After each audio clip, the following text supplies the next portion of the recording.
அனைவருக்கும் இனிய மாலை வணக்கங்கள் and good evening. Inspiring talk series 28வது எபிசோடுக்கு வந்திருக்கும் உங்கள் அனைவரையும் வருக வருக என்று வரவேற்பதில் பெருமகிழ்ச்சி கொள்கின்றோம். கிட்டத்தட்ட ஒரு கடந்த 27 வாரங்களாக இன்ஸ்பைரிங் பர்சனாலிட்டிஸ் வந்து அவங்களுடைய எக்ஸ்பீரியன்ஸை ஷேர் பண்ணி அது மூலியமா நமக்கு கிடைச்ச இன்புட்ஸ் வந்து ரொம்ப அதிகம். அந்த வகையில இன்னைக்கும் வந்து ஒரு மோஸ்ட் இன்ஸ்பைரிங் பர்சன் ஒருத்தர் வந்து நம்ம மியூட்ல இருக்கீங்க, ஆடியோ கேட்கல, மியூட்ல இருக்கீங்க. கேக்குதுங்களா டே? இப்ப கேக்குதா? இப்பதான் ஃபர்ஸ்ட் வந்து இப்பதான் கேக்குது. அனைவருக்கும் இனிய மாலை வணக்கங்கள், good evening. Inspiring talk series 28வது எபிசோடுக்கு வந்திருக்கும் உங்கள் அனைவரையும் வருக வருக என்று வரவேற்கின்றோம். மிக அற்புதமாக 27 வாரங்களாக தொடர்ந்து இன்ஸ்பைரிங் பீப்புள் வந்து நமக்கு கொடுக்கக்கூடிய இன்புட்ஸ், அதுல இருந்து எங்களுக்கு வரக்கூடிய ஃபீட்பேக் தான் எங்களுக்கு ஒவ்வொரு முறையும் ஒரு டானிக்கா இருந்திருக்கு. தொடர்ந்து இதை வந்து ஒரு பிரேக் இல்லாம கூட கொண்டு போயிட்டு இருக்கோம். அதே போல இன்னைக்கு ஒரு most inspiring person, very practical person, தன்னுடைய சிறு வயது முதலே ஒரு பிசினஸ்ல வந்து அச்சீவ் பண்ணி ஒரு உயரத்தை தொட்ட ஒரு மனிதர், எளிமையான மனிதர். நான் வந்து ஒரு 2 மாதங்களுக்கு முன்னாடி நான் வந்து மாயவரம் போறதுக்கான ஒரு வாய்ப்பு கிடைச்சது. வேற ஒரு வேலையா போயிருக்கும்போது இவரை போய் சந்திக்கும் போது ஒரு அரை மணி நேரம் அவர் கூட பேசினதுக்கு அப்புறம் தான் தெரிஞ்சது லைஃப்ல வந்து சாதிக்கிறதுக்கு வந்து தன்னம்பிக்கை, எளிமை, ஒரு அது மட்டும் இருந்தாவே ஒரு பெரிய உந்து சக்தியா இருக்கும்னு. கிட்டத்தட்ட அவர் பேசி முடிச்சு அவர்கிட்ட இருந்து வெளியே வரும்போது எனக்கு ஒரு பெரிய எனர்ஜியோட வந்தேன்னு சொல்லலாம். எனக்கு அவரை வந்து அவருடைய சன் மூலியமா தான் பழக்கம். ஆக்சுவலா தமிழ்செல்வன் சார் வந்து அவருடைய சன் மூலியமா தான் பழக்கம்னாலும் அன்னைக்கு சந்திப்பு எனக்கு மிகவும் வியப்பா இருந்தது. நான் இமீடியட்டா அவர் சன்னிட்ட விருப்பத்தை தெரிவிச்சேன். இந்த மாதிரி அப்பா ஒரு முறை நான் பேட்டி எடுக்கணும்னு இருக்கேன் அப்படின்னு சொல்லிட்டு. அப்பேற்பட்ட ஒரு இன்ஸ்பைரிங் பர்சனாலிட்டி தான் இன்னைக்கு நம்ம சந்திக்க இருக்கோம், திரு தமிழ்செல்வன் சார். அவரை வந்து ஒரு ஷார்ட் ப்ரொஃபைல் ரீட் பண்ணிடுறேன், அதுக்கப்புறம் நம்ம வந்து போயிடலாம். திரு ஏ தமிழ்செல்வன், ஏடிஎஸ் குரூப்பின் நிர்வாக தலைவர். ஆக்சுவலா இவர் மயிலாடுதுறையில் ஏடிஎஸ் குரூப் ஆஃப் கம்பெனிஸ் என்ற நிறுவனம் தொடங்கி ஏஜென்சிஸ், C&F, ஜுவல்லரி மற்றும் பெயிண்ட் வியாபாரம் செய்து வருகிறார். 1989 வணிகம் துவங்கி நகரம், மாவட்டம் மற்றும் மாநில அளவில் மட்டுமில்லாமல் வெளிநாடுகளும் ஏற்றுமதி வியாபாரம் செய்து வருகிறார். இவர் 1980 50,000 கொண்டு எளிய முறையில் வியாபாரத்தை தொடங்கி இன்று 100 கோடி அளவுக்கு வணிகம் செய்து வருகிறார் என்பது குறிப்பிடத்தக்கது. இவரின் குழும நிறுவனங்கள் 500க்கும் மேற்பட்ட ஊழியர்களை நேரடியாகவும் 1000க்கும் மேற்பட்ட குடும்பங்கள் மறைமுகமாக பயனடைந்து வருகின்றனர்.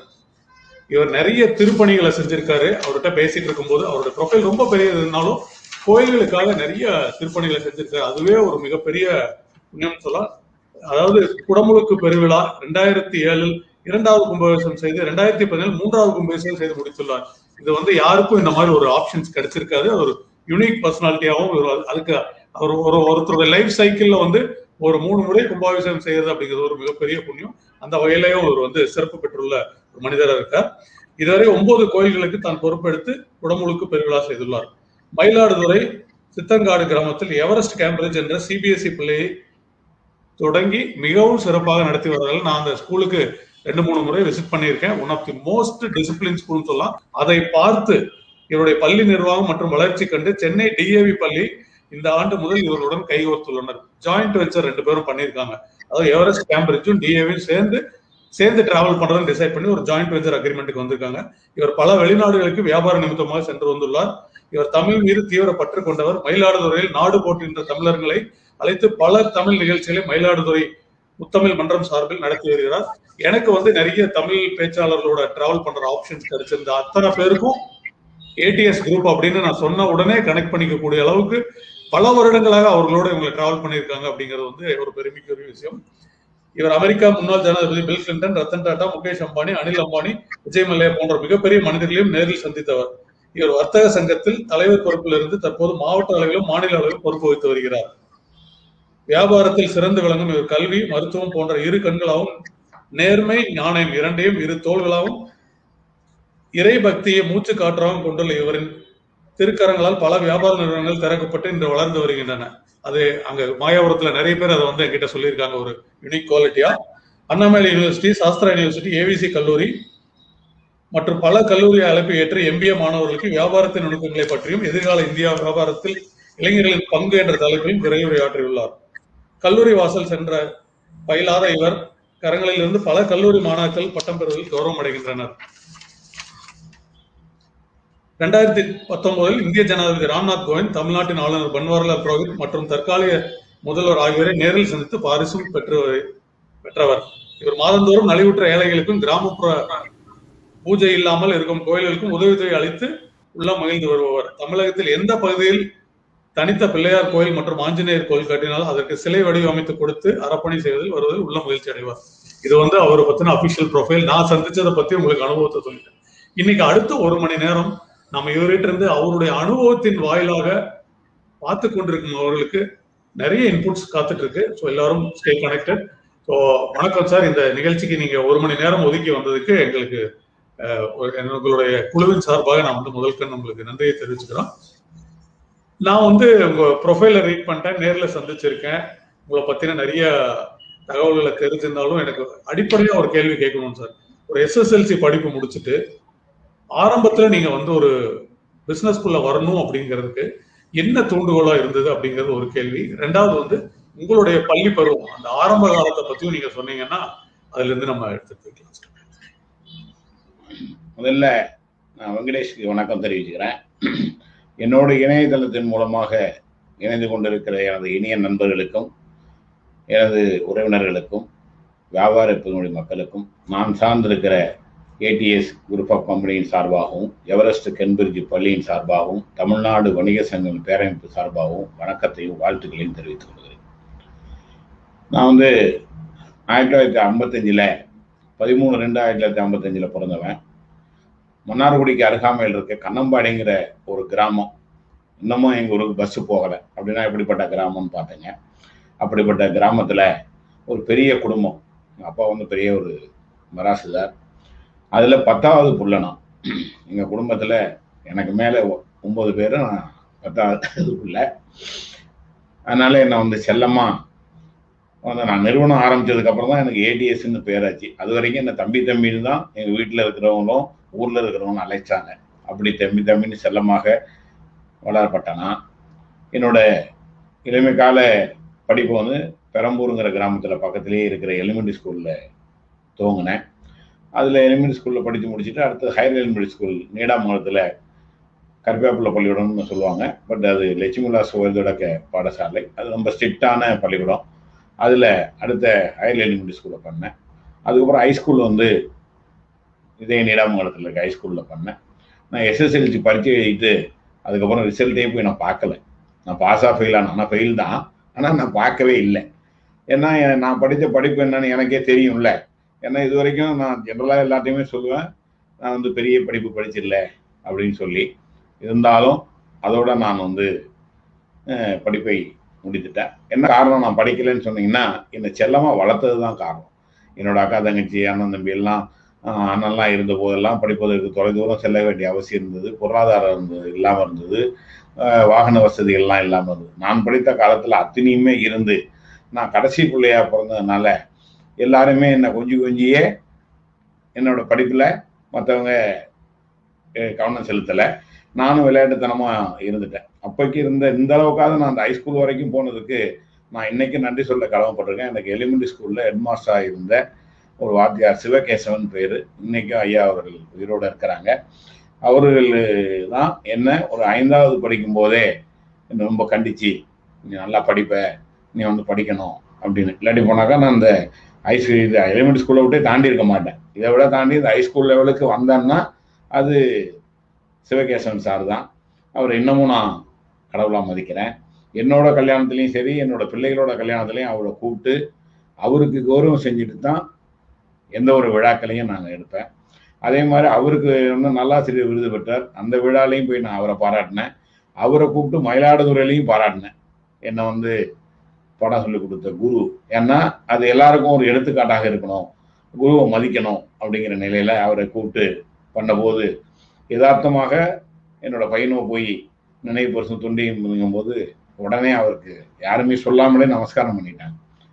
அதுக்கு எல்லாருமே பாராட்டினாங்க. ஏன்னா ஒரு பிள்ளையை எப்படி வளர்த்துருக்காரு வளர்ந் வளர்ந்துருக்காரு, வளர்ந்துருக்காங்கிறதுக்கு ஒரு உதாரணம். யாருமே அவர் சொல்லிக் கொடுக்கல. இதில் யதார்த்தமாக கூப்பிட்டோம். அவர் பையனை விட்டு கௌரவிக்கணும் நினைச்ச போது அப்படின்னு சொன்ன போது எல்லாருமே வியந்து போனாங்க. அந்த ஆசிரியருக்கு நான் இந்த சந்தர்ப்பத்தில் நன்றி தெரிவிச்சுக்கிறேன். ஏன்னா இந்த அளவுக்கு நான் வளர்ந்துருக்கேன்னா அதுக்கு ஒரு அடித்தளம் விட்டவர் அப்படின்னு சொன்னால் அது மிகையாகாது. அதன் பிறகு நான் பள்ளியிலே 1968-69 படிக்கும்போது இந்திய எதிர்ப்பு போராட்டம் நடக்குது.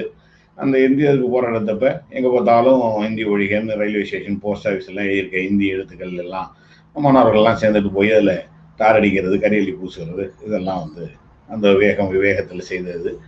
அப்போ வந்து டிவிஎஸ்ங்கிற ஒரு லாரி போகுது. அந்த லாரியில் பார்த்தீங்கன்னாக்கா அதுலேயும் ஹிந்தியில் எழுதியிருந்தது. அதில் போய் எல்லாம் அடிக்க போனோம். இல்லை வேண்டாம், அதில் ஏடிஎஸ் பேர் வருது, அதில் டிவிஎஸ்ங்கிறதுலையும் ஏடிஎஸ்ங்கிறதும் ஒன்றா இருக்குது, அதனால் அதில் யாரும் தொடாங்கப்பா அப்படின்னு என்னோட சுயநலத்துக்காக சொல்லல. அது அப்போ இருக்கிற மாணவர்கள்லாம் ஏன்னு கேட்கல, போயிட்டாங்க. ஆனால் நான் அந்த டிவிஎஸை பார்த்து தான் நான் ஏடிஎஸ்ன்னு பேரே வச்சேன்.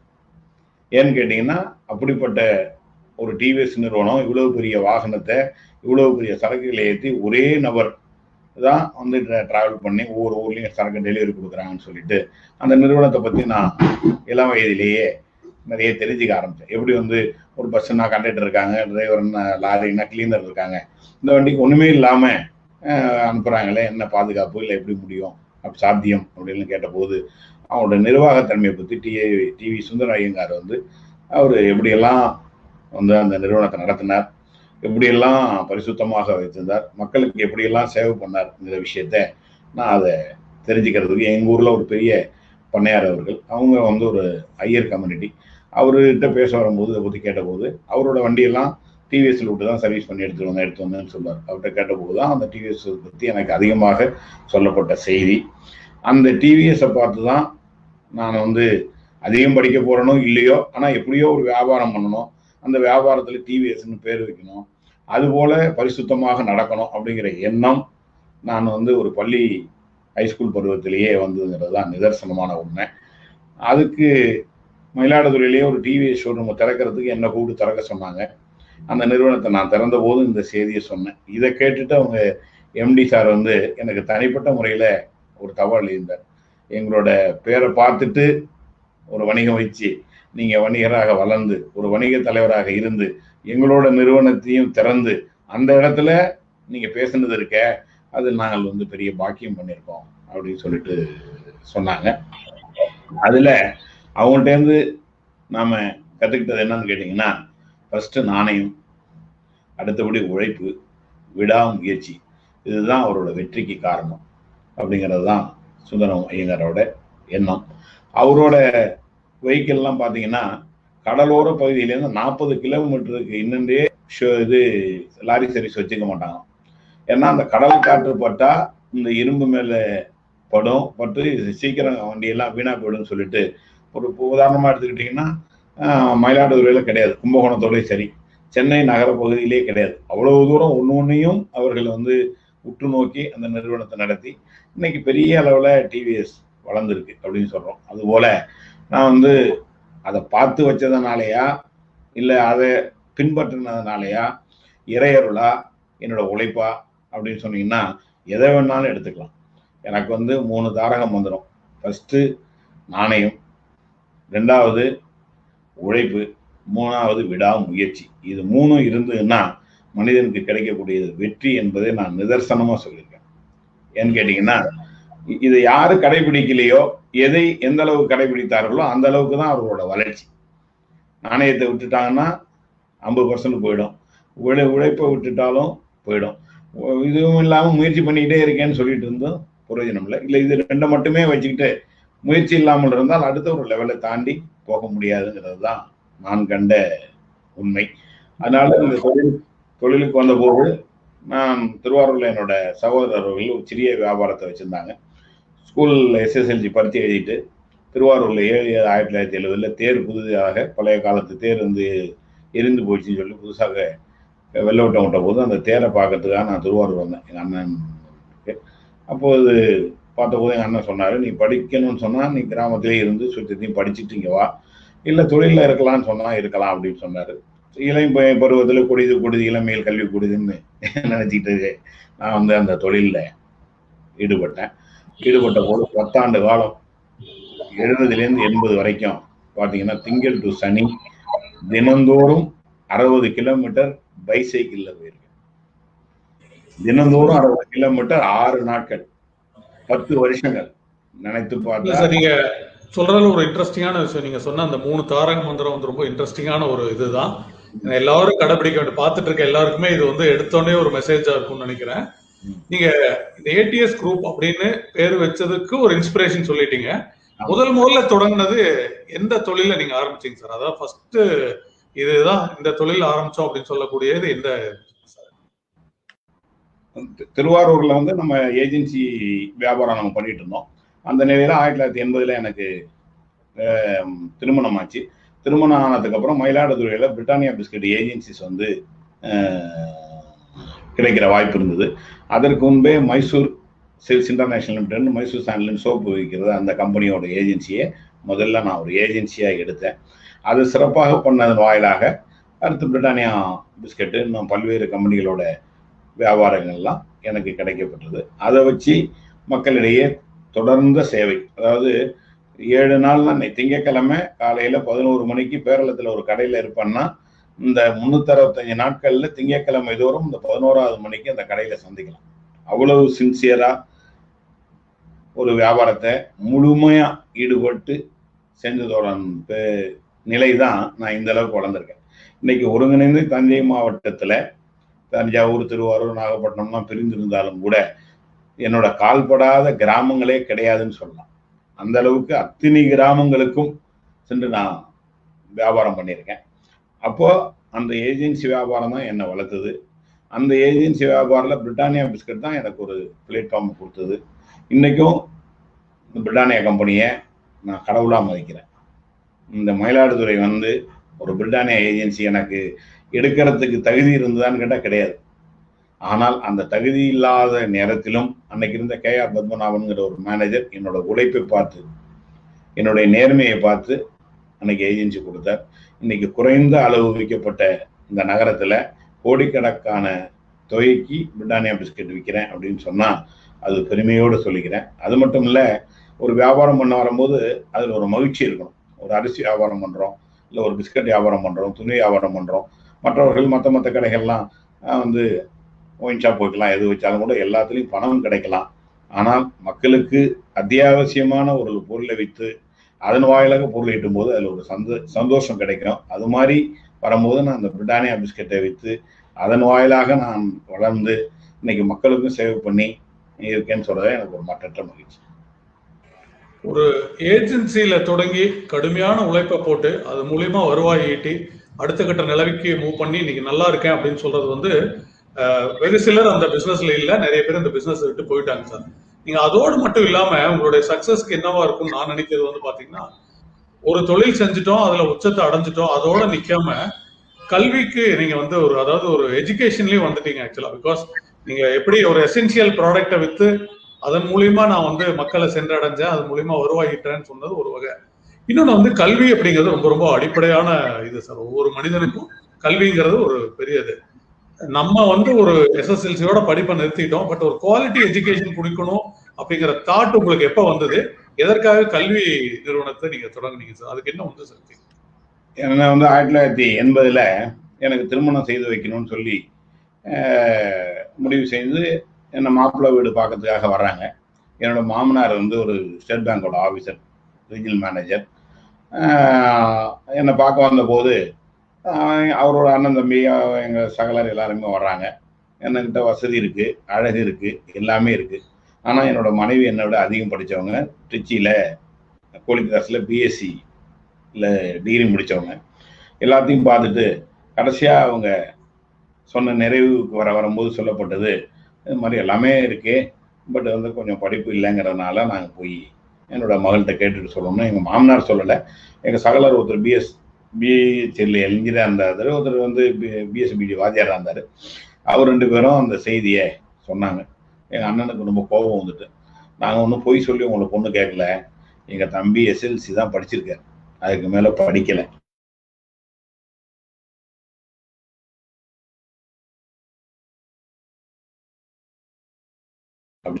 அப்புறம் எங்க பையன் படிக்கலன்னு சொல்றது வந்து எனக்கு ரொம்ப வருத்தம் அளிக்குது. இந்த நேரம் இந்த சினம் நேரத்திலேயே எங்களுக்கு முடிக்கணும்னு முடிவு பண்ணா முடிவு கொண்டு போங்க, இல்லாட்டி போனா உங்க பொண்ணு என் பையனுக்கு இல்லை அப்படின்னு ரொம்ப கோபமா பேசிட்டார். பேசணுன்னே எங்க பெரியம்மா பையன் ஒரு அண்ணன் வந்து, ஏன்பா அவசரப்படுற, உங்களுக்கு கேட்டுன்னு சொல்றேன், என்ன தலையா போச்சு, இந்த பொண்ணு தானா வரணும்னு இருக்கு அப்படின்னு சொன்னார். அன்னைக்கு ஏற்பட்டதுதான் நம்ம படிக்காம இருந்துட்டோமேங்கிற ஒரு தாக்கம். எல்லாம் இருந்தோம், நமக்கு வந்து அந்த ஒரு படிப்பு இல்லையே, அதனால இப்படி ஒரு குறை சொல்லிட்டாங்களே அப்படிங்கிற தாக்கம் தான் என்ன மிகவும் சிரமப்படுத்தினது. இன்னைக்கு படித்து கொண்டு இருக்குதுன்னு சொன்னால் அது மிகையாகாது. அதன் வாயிலாக என்னோட பிள்ளைகளை நிச்சயமா அது ஒரு பிள்ளை இருந்தாலும் சரி, 5 பிள்ளை இருந்தாலும் சரி, அதை நல்லா படிக்க வச்சிடணும் அப்படிங்கிற நிலையில என்னோட 3 பிள்ளைகளையுமே மிக அதிக அளவில் என்னால் முடிந்த வரைக்கும், அவர்கள் எவ்வளவு படிக்கிறேன்னு சொன்னாலும் அது வரைக்கும் நான் படிக்க வச்சேன். நான் முடிவே பண்ணல, இது போதும் அது போதும். அவங்க என்ன படிக்கணும்னு சொன்னாங்களோ, என்னோட பெரிய பையன் MBA பண்ணியிருக்காரு, அடுத்த பையன் வந்து DM நீரோ பண்ணியிருக்காரு, அடுத்த பையன் MBA முடிச்சு LLB முடிச்சு அவராகவே CAவும் பண்ணிட்டு இருக்காரு. நான் படிப்புக்கு ஒருபோதும் தடை சொன்னதில்லை. ஏன்னு கேட்டால் அந்த படிப்பு தான் எனக்கு மிகப்பெரிய தாக்கத்தை தந்தது. அந்த தாக்கத்தின் வாயிலாக என்னோட பிள்ளைகளை படிக்க வச்சேன். என்னோட மருமகளும் மிக அதிக அளவில் படித்த பிள்ளைகளாகவே நம்ம இதுவும். ஆனாலும் என்னோட பிள்ளைகள் இந்த அளவுக்கு படிக்க வைக்கிறதுக்கு நான் சிரமப்பட்டதும், இந்த படிக்காத காரணத்தினால் அன்னைக்கு ஒரு கேள்விக்கு பதில் சொல்ற மாதிரியும், அதுவும் அதை தீர்க்க முடியாத ஒரு நிலை ஏற்பட்ட தாக்கம் தான் நான் வந்து மயிலாடுதுறையில ஒரு கல்வி நிறுவனத்தை ஆரம்பிக்கணும். அது மட்டும் இல்லை, என்னை போல மிக அதிகமான வியாபாரிகள் எல்லாம் எனக்கு பேருதவி செய்த வாயிலாகத்தான் நான் இந்த அளவுக்கு வளர்ந்துருக்கேன், வளர்ந்து கொண்டு இருக்கிறேன், வளரவும் போறேன். அதுபோல இந்த மயிலாடுதுறை மக்களுக்கு நம்ம வாழ்ந்த பிறகும் ஒரு நல்லது செய்யணும் அப்படின்னு நினைச்சா அது ஒரு கல்விக்கூடத்தை ஆரம்பிச்சாதான் அது வாழ்ந்த பிறகும் அது பேர் சொல்லுங்கிறது என்னோட எண்ணம். அதற்கு ஒரு எடுத்துக்காட்டு என்னன்னா, நான் பிறந்த அதே 1955 ஆண்டுல தான் மயிலாடுதுறை AVC கல்லூரி துவங்கப்பட்டது. அந்த கல்லூரி வழியா நான் போகும்போதெல்லாம் நான் நினைத்து தாக்கப்பட்டுட்டு போவேன், இந்த கல்லூரிக்குள்ளெல்லாம் நம்ம போக முடியலையே அப்படின்னு ஆதங்கப்பட்டது உண்டு. அப்புறம் நானா நினைச்சுக்குவேன், நமக்கு ஒரு குழந்தை பிறக்காதா, அந்த குழந்தை படிக்காதா, படிக்கும்போது கல்லூரியில கொண்டு சேர்க்க போறதாவாவது உள்ள போக மாட்டோமா அப்படின்னு நினைச்சதும் உண்டு. ஆனால் என்னோட வளர்ச்சியினாலேயும் இந்த நகரத்துக்கு ஒரு தலைவரான காரணத்தினாலேயும் உண்மை நேர்மையின் மனிதராக வாழ்ந்ததுனால அந்த கல்லூரி ஒரு 50வது ஆண்டு விழா நடந்தது. அந்த ஆண்டு விழால நகரத்துல 5 பிரமுகர்கள் மட்டுமே மேடையில் அழைத்தார்கள். மற்றவங்க போர்ட் ஆஃப் டைரக்டர்ஸ், மினிஸ்டர்ஸ் எல்லாம் இருக்க வரும்போது அந்த 5 நபர்கள்ல நான் ஒருவனாக இருந்தேன். என்னோட வாழ்நாள்ல மறக்க முடியாத ஒரு சம்பவம். இந்த கல்லூரி வாசல்ல என் பையனை சேர்க்க போவேன்னு நினைச்சேனே தவிர நான் ஒரு டயஸ்ல இருக்க போறேன்னு நினைக்கவே இல்லை. காரணம் அது மட்டும் இல்ல, அந்த கல்லூரி தோன்றிய காலத்துல நான் தோன்றுனது காரணமா, அல்லது அந்த AVCயும் ATSம் அந்த அல்பபெட்டிக்ல ஏஐல வர்றது ஒரு காரணமா, இல்ல நம்ம உண்மை நேர்மைக்கு கிடைச்சதான்னு சொல்லிட்டு அந்த மேடையில இருந்த பொழுதும் அவ்வளவும் சந்தோஷத்தோட நான் இருந்தேன். இந்த செய்தியை அப்படியே தான் நான் அந்த கல்லூரியிலையும் பதிவு பண்ணேன். அதுல 7 பேர் அந்த கல்லூரிக்கு அண்ணன் தம்பி. அதுல ஒருத்தர் வந்து கொஞ்சம் நோய்வாய்ப்பட்டிருந்தனால அவர் திருமணம் செய்து கொள்ளாம வேலாயுதங்கிறவங்க தன்னோட சொத்துக்கள் அத்தனையும் ஒரு ட்ரஸ்டா ஃபார்ம் பண்ணி முழு நேரமா தங்கும் இடம், சாப்பாடு போட்டு இலவச கல்வியை கொடுக்கணும்னு அவங்க ட்ரஸ்ட் எழுதிட்டு போனதன் வாயிலாகத்தான் அந்த கல்லூரி இன்னைக்கு வளர்ந்து இன்னைக்கு பிளாட்டினம் ஜூப்ளியை தாண்டி போயிட்டு இருக்கு. இதை கண்டு பார்த்து ரசிச்ச நான் இந்த 50வது வருஷத்து மேடையிலே இருந்தபோது, பிறகும் வேலாயுதத்துக்கு அப்புறம் ஒரு ATS இருந்தார், அவர் தொடங்கப்பட்டார். அவர் வாயிலாக இந்த கல்லூரி நிறுவனம் இருக்கிறது, கல்லூரி இருக்கிறதுன்னு சொல்லப்படணும். அதே சமயத்துல என்னை வளர்த்தவர்களுக்கு, என்னை பெரிய மனிதர் ஆக்கியவர்களுக்கு கைமாற என்ன செய்ய முடியும் அப்படின்னு சொன்னா, அவரோட குழந்தைகளுக்கு நல்ல கல்வி கொடுக்க வேண்டும். என்னோட பிள்ளைகளை படிக்க வச்சது போது ஏற்பட்ட சிரமங்கள் மயிலாடுதுறையில் இருக்கிற மக்களோட சிரமங்களை குறைக்க வேண்டுங்கிற காரணத்தினால கேம்பிரிட்ஜ் பள்ளியை நான் துவங்கினேன். துவங்கி 10 ஆண்டு காலம் நடத்தி கொண்டிருக்க வரும்போது இந்த கடந்த ஆண்டு DAV ஸ்கூல் வந்து அவங்க ஒவ்வொரு டிஸ்ட்ரிக்ட்டுக்கும் ஒரு நல்ல ஸ்கூலை வச்சு நல்ல கல்வியை கொடுக்கணும்னு இருந்த போது அவர்களாக என்னோட நண்பர் வழியாக தெரிஞ்சு வந்து பார்த்தாங்க. பார்த்து என்னோட அட்மினிஸ்ட்ரேஷன், மற்ற படிப்பு, மற்ற விஷயங்கள் எல்லாமே பார்த்தபோது மிகவும் அவங்கள ரொம்ப கவர்ந்துட்டு. அதுல எங்களோட பள்ளிக்கூடத்தோட ஸ்லோகன் என்ன ஆரம்பிச்சேன்னு கேட்டீங்கன்னா, எது மாதிரியும் இல்லாத ஒரு புதிய மாதிரி, அறிவு உலகின் முன் மாதிரி அப்படிங்கிறதான் எங்க தாட்ஸே. அந்த வேர்ட்ஸ் அவங்களை ரொம்ப இம்ப்ரெஸ் பண்ணிட்டு எல்லாருமே என்ன நினைச்சாங்கன்னா, ஒரு வியாபாரி அவர்கிட்ட பள்ளிக்கூடத்தை கொடுத்தா பணம் பண்ணிடுவாரு அப்படின்னு நினைச்சாங்க. நான் சொன்னேன், அப்படி நோக்கமே எனக்கு இல்லை. இந்த பள்ளிக்கூடத்துல 4500 பேர் படிப்பதற்காக நாங்க பிளான் போட்டு 5 ஏக்கர் நிலத்துல எல்லாம் பண்ணியிருக்கேன். என்னோட எண்ணம், கனவு எல்லாமே என்னன்னா, 4500 பேர் படிக்கிறாங்கிறத பார்த்துட்டால் அதை விட எனக்கு வாழ்க்கையில வேற எந்த மகிழ்ச்சியும் இல்லை. அதை நோக்கி பயணிக்கிறேன்னு சொன்னேன். அந்த டிஏவிக்கும் என்ன நோக்கம்னு கேட்டீங்கன்னா, தமிழ்நாட்டுல சென்னையில மட்டும் ஒரு நல்ல கல்வியை கொடுத்துக்கிட்டு இருக்கிறோங்கிற நிலை இல்லாமல் மாவட்டம் தோறும் கொடுக்கணும்னு அவங்க நினைச்சதுக்கும், நான் ஒரு நல்ல கல்வியை கொடுக்கணும்னு நினைச்சது 2 பேருக்கு ஒத்து போச்சு. அவங்க முதல் கையெழுத்து போட்டு எங்களை அவங்க கைகோர்த்து இருக்கிறோம்னு சொன்னாக்கா, அது எங்கள்கிட்ட இருந்த அந்த உண்மை, நேர்மை, எங்களோட கல்வியின் தரம், அதுபோல 1% கூட சிபிஎஸ்இ நாம்ஸ்ல எந்த மாறுதலும் இல்லாத ஒரு பள்ளிக்கூடமாக நான் நடத்திக்கிட்டு இருக்கேன். அதனால மயிலாடுதுறை மக்களுக்கு, வளர்த்தவர்களுக்கு ஒரு நல்லது செய்ய வேண்டும் என்பது நோக்கத்தின் தான் அந்த பள்ளிக்கூடம் ஆரம்பிச்சேன். மிக அற்புதம் சார். இதுல இருந்து 2-3 விஷயம் நான் மெசேஜா எடுத்துக்கிறேன். என்ன அப்படின்னு பாத்தீங்கன்னா, ஒண்ணு, டிஏவி மாதிரி ஒரு மிகப்பெரிய பள்ளி நிறுவனம் அவங்க உங்ககிட்ட, அதாவது கிராமத்தை நோக்கி அங்க இருக்கிற எஜுகேஷன் குவாலிட்டியா இருக்கு, நம்ம சேர்ந்து பண்ணுவோம் அப்படிங்கிறது இப்ப எந்த அளவுக்கு நம்ம குவாலிட்டியா இருந்திருக்கோம். ஏடிஎஸ் அப்படிங்கிறது எவரெஸ்ட் ஸ்கூல் அப்படிங்கிறதுக்கு ஒரு சிறந்த உதாரணம் நீங்க சொன்னதுல எடுத்து.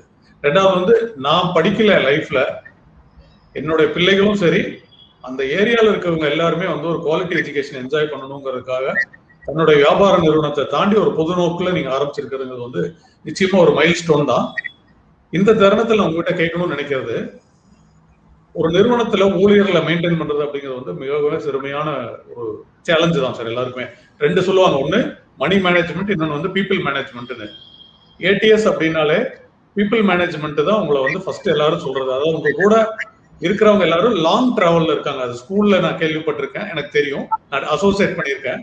பட் உங்களுடைய பிசினஸ்லயும் அதே மாதிரிதான், உங்க கூட இருக்கவங்க எல்லாருமே ரொம்ப நாளா உங்க கூட பயணிச்சுட்டு வருவாங்க. அதுக்கு என்ன சார் சீக்ரெட்? அதுக்கு என்ன காரணம்? இல்ல, அத எல்லாரையும் உண்மையானவர்கள்னு நம்ம நம்பிட முடியாது. எல்லாரும் தவறான மனிதர்கள் என்றும் கருதிட முடியாது. நல்லவர்களும் இருக்காங்க. அது மட்டும் இல்ல, இன்னைக்கு நானும் ஒரு கிராமத்துல பிறந்து ஒரு சாதாரண நிலையில இருந்து இன்னைக்கு வியாபாரம் பண்ணி இந்த அளவுக்கு வளர்ந்து பல்வேறு நாடுகள்லாம் சென்றிருக்கிறோம் அப்படின்னு சொல்லும்போது, அந்தந்த கால வளர்ச்சிக்கு தக்க நிலையில நாமளும் வந்தது ஒரு காரணம். அதுபோல நம்மளிடம் பணிபுரிகிறவங்க ஒரு பணியாளராகவே நான் நினைக்க மாட்டேன், சக ஊழியராகத்தான் நான் இருக்கிற அத்தனை பேரையும் சகோதரர்களாக தான் பாவிப்பேன், சகோதரிகளாக தான் பாவிப்பேன். என்னோட நிறுவனத்தில் யாரையுமே பார்த்தீங்கன்னா வாடா போடான்னு இன்றைய வரையிலும் நான் தனியாக 1980ல் ஒரு கணக்கு பிள்ளையும் ஒரு அசிஸ்டண்டையும் வச்சுதான் அந்த நிறுவனத்தை துவக்கினேன். அன்று முதல் இன்று வரையும் நான் யாரையும் வாடா போடான்னு கூப்பிட்டதே கிடையாது. வாப்பா போப்பா அந்த பேர் சொல்லி கூப்பிடுவேன். பணி புரியும் பெண்களுக்கு பார்த்தீங்கன்னா வாமா போமான்னு தான் சொல்லுவேன். என்னோட வளர்ச்சிக்கு காரணமே என்னோட உழைப்பு, நாணயம், முயற்சி எல்லாம் இருந்தாலும் கூட என்னோட உதிரா சொந்தங்களாக இருக்கிற என்னோட பணியாளர்கள் தான். நான் எல்லாருக்குமே பார்த்தீங்கன்னா சொல்றது செய்யறதுக்கு ஆள் கிடைக்காத காலத்துல நான் நினைச்சதை செய்யறதுக்கெல்லாம் ஆள் இருக்காங்க. நான் என்ன நினைக்கிறேனோ, இன்னைக்கு கூட இந்த மீட்டிங்க்கு நான் பின்னாடி சேர்ல அதில் ஆஸ் யூஷுவலா நான் ஒயிட் டவல் தான் நான் போட்டிருப்பேன். அது என்னட்ட இருக்கிற செக்ரட்டரி பொண்ணு அந்த கலரை இந்த சிஸ்டம் ஆப்ரேட்டர் அவங்க சேர்ந்து உடனே கலர் துண்டை போட்டாங்க. இல்லை சாரும் வெள்ளையன்னு இருப்பாங்க, சார் வெள்ளை ட்ரெஸ்ஸில் இருப்பாங்க, இன்னும் சார் பழிச்சுன்னு இருக்க மாட்டாங்க. அதனால உடனே ஜஸ்ட் இந்த விழாத்து நம்ம பேசுறதுக்கு முன்னாடி ஏற்பட்ட ஒரு விஷயம், இந்த ஒரு டவலே.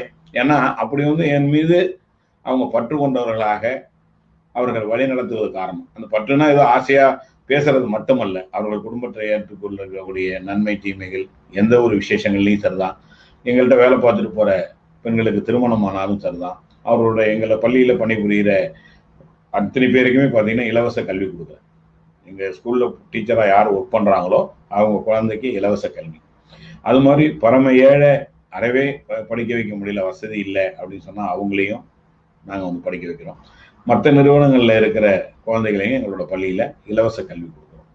இது போல அவங்களுக்கு திருமணமா அதற்கு என்ன செய்ய முடியுமோ சாதாரணமாக எடுத்துக்கிட்டிங்கன்னா ஒரு இறப்பு நிகழ்ச்சி, அவங்க அப்பாவோ அண்ணனோ தம்பியோ யார் இறந்து போனாலும் கூட அவர்கள் வீட்டுகளுக்கு நான் போய் அதை விசாரிக்க போகும்போது ஒரு 5000 ரூபா புது நோட்டு கட்டு நான் நிறைய எப்போதுமே வாங்கி வச்சிருப்பேன்.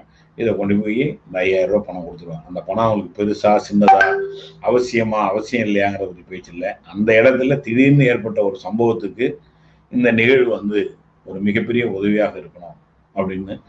அது மாதிரி கிராமப்புற கோயில்கள் பார்த்தீங்கன்னா நிறைய பூஜை இல்லாமல் இருக்கிற கோயில்கள்லாம் அங்கே இருக்கிற சிவாச்சாரியர் அழைத்து நான் மாதந்தோறும் உங்களுக்கு பணம் அனுப்பிச்சிடுறேன், அந்த கோயிலுக்கு ஒரு கால பூஜை பண்ணுங்க அப்படின்னா அடுத்த கால பூஜைக்கு அடுத்த ஊரில் அடுத்தவங்க பார்த்தீங்கன்னா பண்ணுவாங்க. அதுபோல அந்த நிலையில ஒவ்வொருத்தரோட உணர்வுகளுக்கும் நான் மதிப்பளிப்பதனாலே ஒவ்வொரு நிறுவனத்திலையும் இப்போ இன்னைக்கு நான் இவ்வளோ பெரிய ஜுவல்லரி வச்சிருக்கேன், இத்தனை கோடி ரூபா, நீங்க அன்னைக்கு வரும்போதே பார்க்கலாம். நான் சொல்ல தொட மாட்டேன், இருக்கிற பணத்தை தொட மாட்டேன், இருக்கிற மக்களை பார்ப்பேன், அவங்கள கை கூப்பி வாழ்த்தி பொருள்களை கொடுப்பேனே தவிர நான் தொடுவதே கிடையாது. அதுமாதிரி ஸ்கூலுக்கு போறான்னா நம்ம கோயில் வச்சிருக்கேன், தரிசனம் பண்ணுவோம், ஒரு ரவுண்ட்ஸ் போயிட்டு நான் மட்டும் அட்மின் உள்ளே போக மாட்டேன், தேவைப்பட்டால் ஒழிய.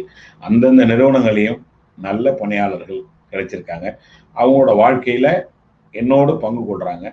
இதே மாதிரி தான் பார்த்தீங்கன்னா கிட்டத்தட்ட என்னிடம் வேலை பார்த்த டிரைவரு, என்னோட ஏஜென்சியில் ஒர்க் பண்ணாங்க. இதே 1980 திருவாரூர்லேருந்து என்னோட கூட வந்த ஒரு பையன், இவர் எல்லாருக்குமே அவரவர்களுக்கும் என்னோட நிறுவனங்களை யார் உண்மையாகவும் நேர்மையாகவும் என்னோட பயணித்தார்களோ அவர்களுக்கு நான் நடத்திட்டு வந்த ஒவ்வொரு பிஸ்னஸையும் அந்தந்த ஊர்லேயே கொடுத்துட்டேன். இது மேலே கிட்டத்தட்ட ஒரு 20 என்னோட பணிபுரிந்தவர்களுக்கு என்னோட வியாபாரத்தை எங்கள் அம்மா கூட சொல்லுவாங்க, அந்த கடையில் இருக்கிற சாமி போட்டோ மட்டும் கொஞ்சம் எடுத்து வந்துருப்பா அப்படிம்பாங்க. இல்லைம்மா, என்னை எப்படி அந்த இறைவன் நல்லா வச்சாரோ அதை மாதிரி அவரையும் வைக்கணும், அதனால தப்பு இல்லைம்மா அப்படி சொல்லிட்டு அந்த ஒரு கடவுள் படத்தை கூட நான் வீட்டுக்கு எடுத்துகிட்டு வந்தது அல்ல. இது போல ஒரு 20 வியாபாரிகளை நான் உருவாக்கியிருக்கேன். இந்த 20 வியாபாரிகளும் பார்த்தீங்கன்னா அவங்கவுங்க குடும்பத்தில் இருக்கிற அண்ணன் தம்பி அக்கா தங்கச்சி அவங்களோட பிள்ளைகளை எல்லாம் அழைத்து வந்து மயிலாடுதுறையில் பார்த்தீங்கன்னா என்னால் ஒரு குறைவாக ஒரு 60 குடும்பங்கள் தனித்து வியாபாரம் செய்து கொண்டிருக்கிறாங்க. காரணம் என்னன்னு கேட்டிங்கன்னா அவர்களாம் உண்மை நேர்மையாக யாரெல்லாம் நினைத்தார்களோ அவங்க வாழ்நாள் முழுவதும் என்னிடம் பணியாளராகவே இருக்கணும்னு நினைக்க மாட்டேன், அவங்களையும் முதலாளியாக்கி பார்த்து. ஒரு நடராஜங்கிற பையனோட 80ல் வந்த பையனுக்கு திருமணம் செஞ்சு வச்சேன், வீடு வாங்கி கொடுத்தேன், நான் வச்சிருந்த கடையை கொடுத்தேன், அவனோட பெண்ணுக்கு ஸ்டேட் பேங்க் ஆஃபீஸரோட பொண்ணை மாப்பிள்ளைக்கு கல்யாணம் பண்ணி கொடுத்தேன், அவரோட பையனுக்கும் கல்யாணம் பண்ணி வச்சேன். இதெல்லாம் இன்னைக்கு இந்த ஒரு இணையதளத்தில் நான் வந்து ஒரு பொய் சொன்னேன்னா இந்த மயிலாடுதுறை மக்கள் எவ்வளோ பேர் பார்ப்பாங்க, இது நெசமா பொய்யானா நான் ரோட்டில் நடந்து போக முடியுமான்னு பார்த்தேங்க. அந்த உண்மை இருக்குங்கிற பட்சத்தில் துணிவாக எதை வேணாலும் சொல்லலாம். அந்த பையனும் இன்னைக்கு இருக்காரு, இன்னைக்கு எங்கள் வீட்டுக்கு வருவார். அவர் என்ன சொல்றாருன்னா, எங்கள் அப்பா அம்மா பெற்றது தான் அவங்க கடமை, பாக்கி எல்லாமே எனக்கு கடவுளும் அப்பாவும் அம்மாவாக இருந்தது நான் தான் அப்படி சொல்லுவார். அதுபோல அந்தந்த நிறுவனத்துல நல்ல ஒரு பொறுப்பாளர்களை நம்ம நியமிச்சிருந்ததுனால எனக்கு எந்த பேர்டனும் இல்லை. அது மட்டும் இல்லை, இன்னைக்கு பரிணாம வளர்ச்சி டெக்னாலஜி வாய்ஸ் எல்லாமே இருக்கிறதுனால இருக்கிற இடத்துல இப்போ நீங்கள் சென்னையில் இருக்கீங்க, இன்னும் பல்வேறு இணையதளத்தில் எந்தெந்த நாட்டிலேயோ நண்பர்கள் இருக்காங்க, அத்தனை பேரையும் இன்னைக்கு இணைக்க முடியுது. இன்னைக்கு ஏடிஎஸ் மயிலாடுதுறையில் ஒருத்தர் இருக்காரு, இல்லை தெரிஞ்சவனும் பார்க்கலாம், தெரியாதவனும் பார்க்கலாம். இப்போ அன்னைக்கு சந்தர்ப்பத்தில் நீங்கள் பார்க்காம இருந்திருந்தால் என்னோட பையனை மட்டும்தான் அவங்களுக்கு தெரிஞ்சிருக்கும். இப்படிப்பட்ட நிலையில இருக்க வரும்போது எல்லா நிறுவனங்களுக்கும் நான் தினந்தோறும் போவேன், அவங்கள்ட்ட உள்ள செய்தியை மட்டும் யாரு என்னவோ அது எல்லாமே ரிப்போர்ட்டிங் வந்து என்னோட செல்போனுக்கு வந்துடும்.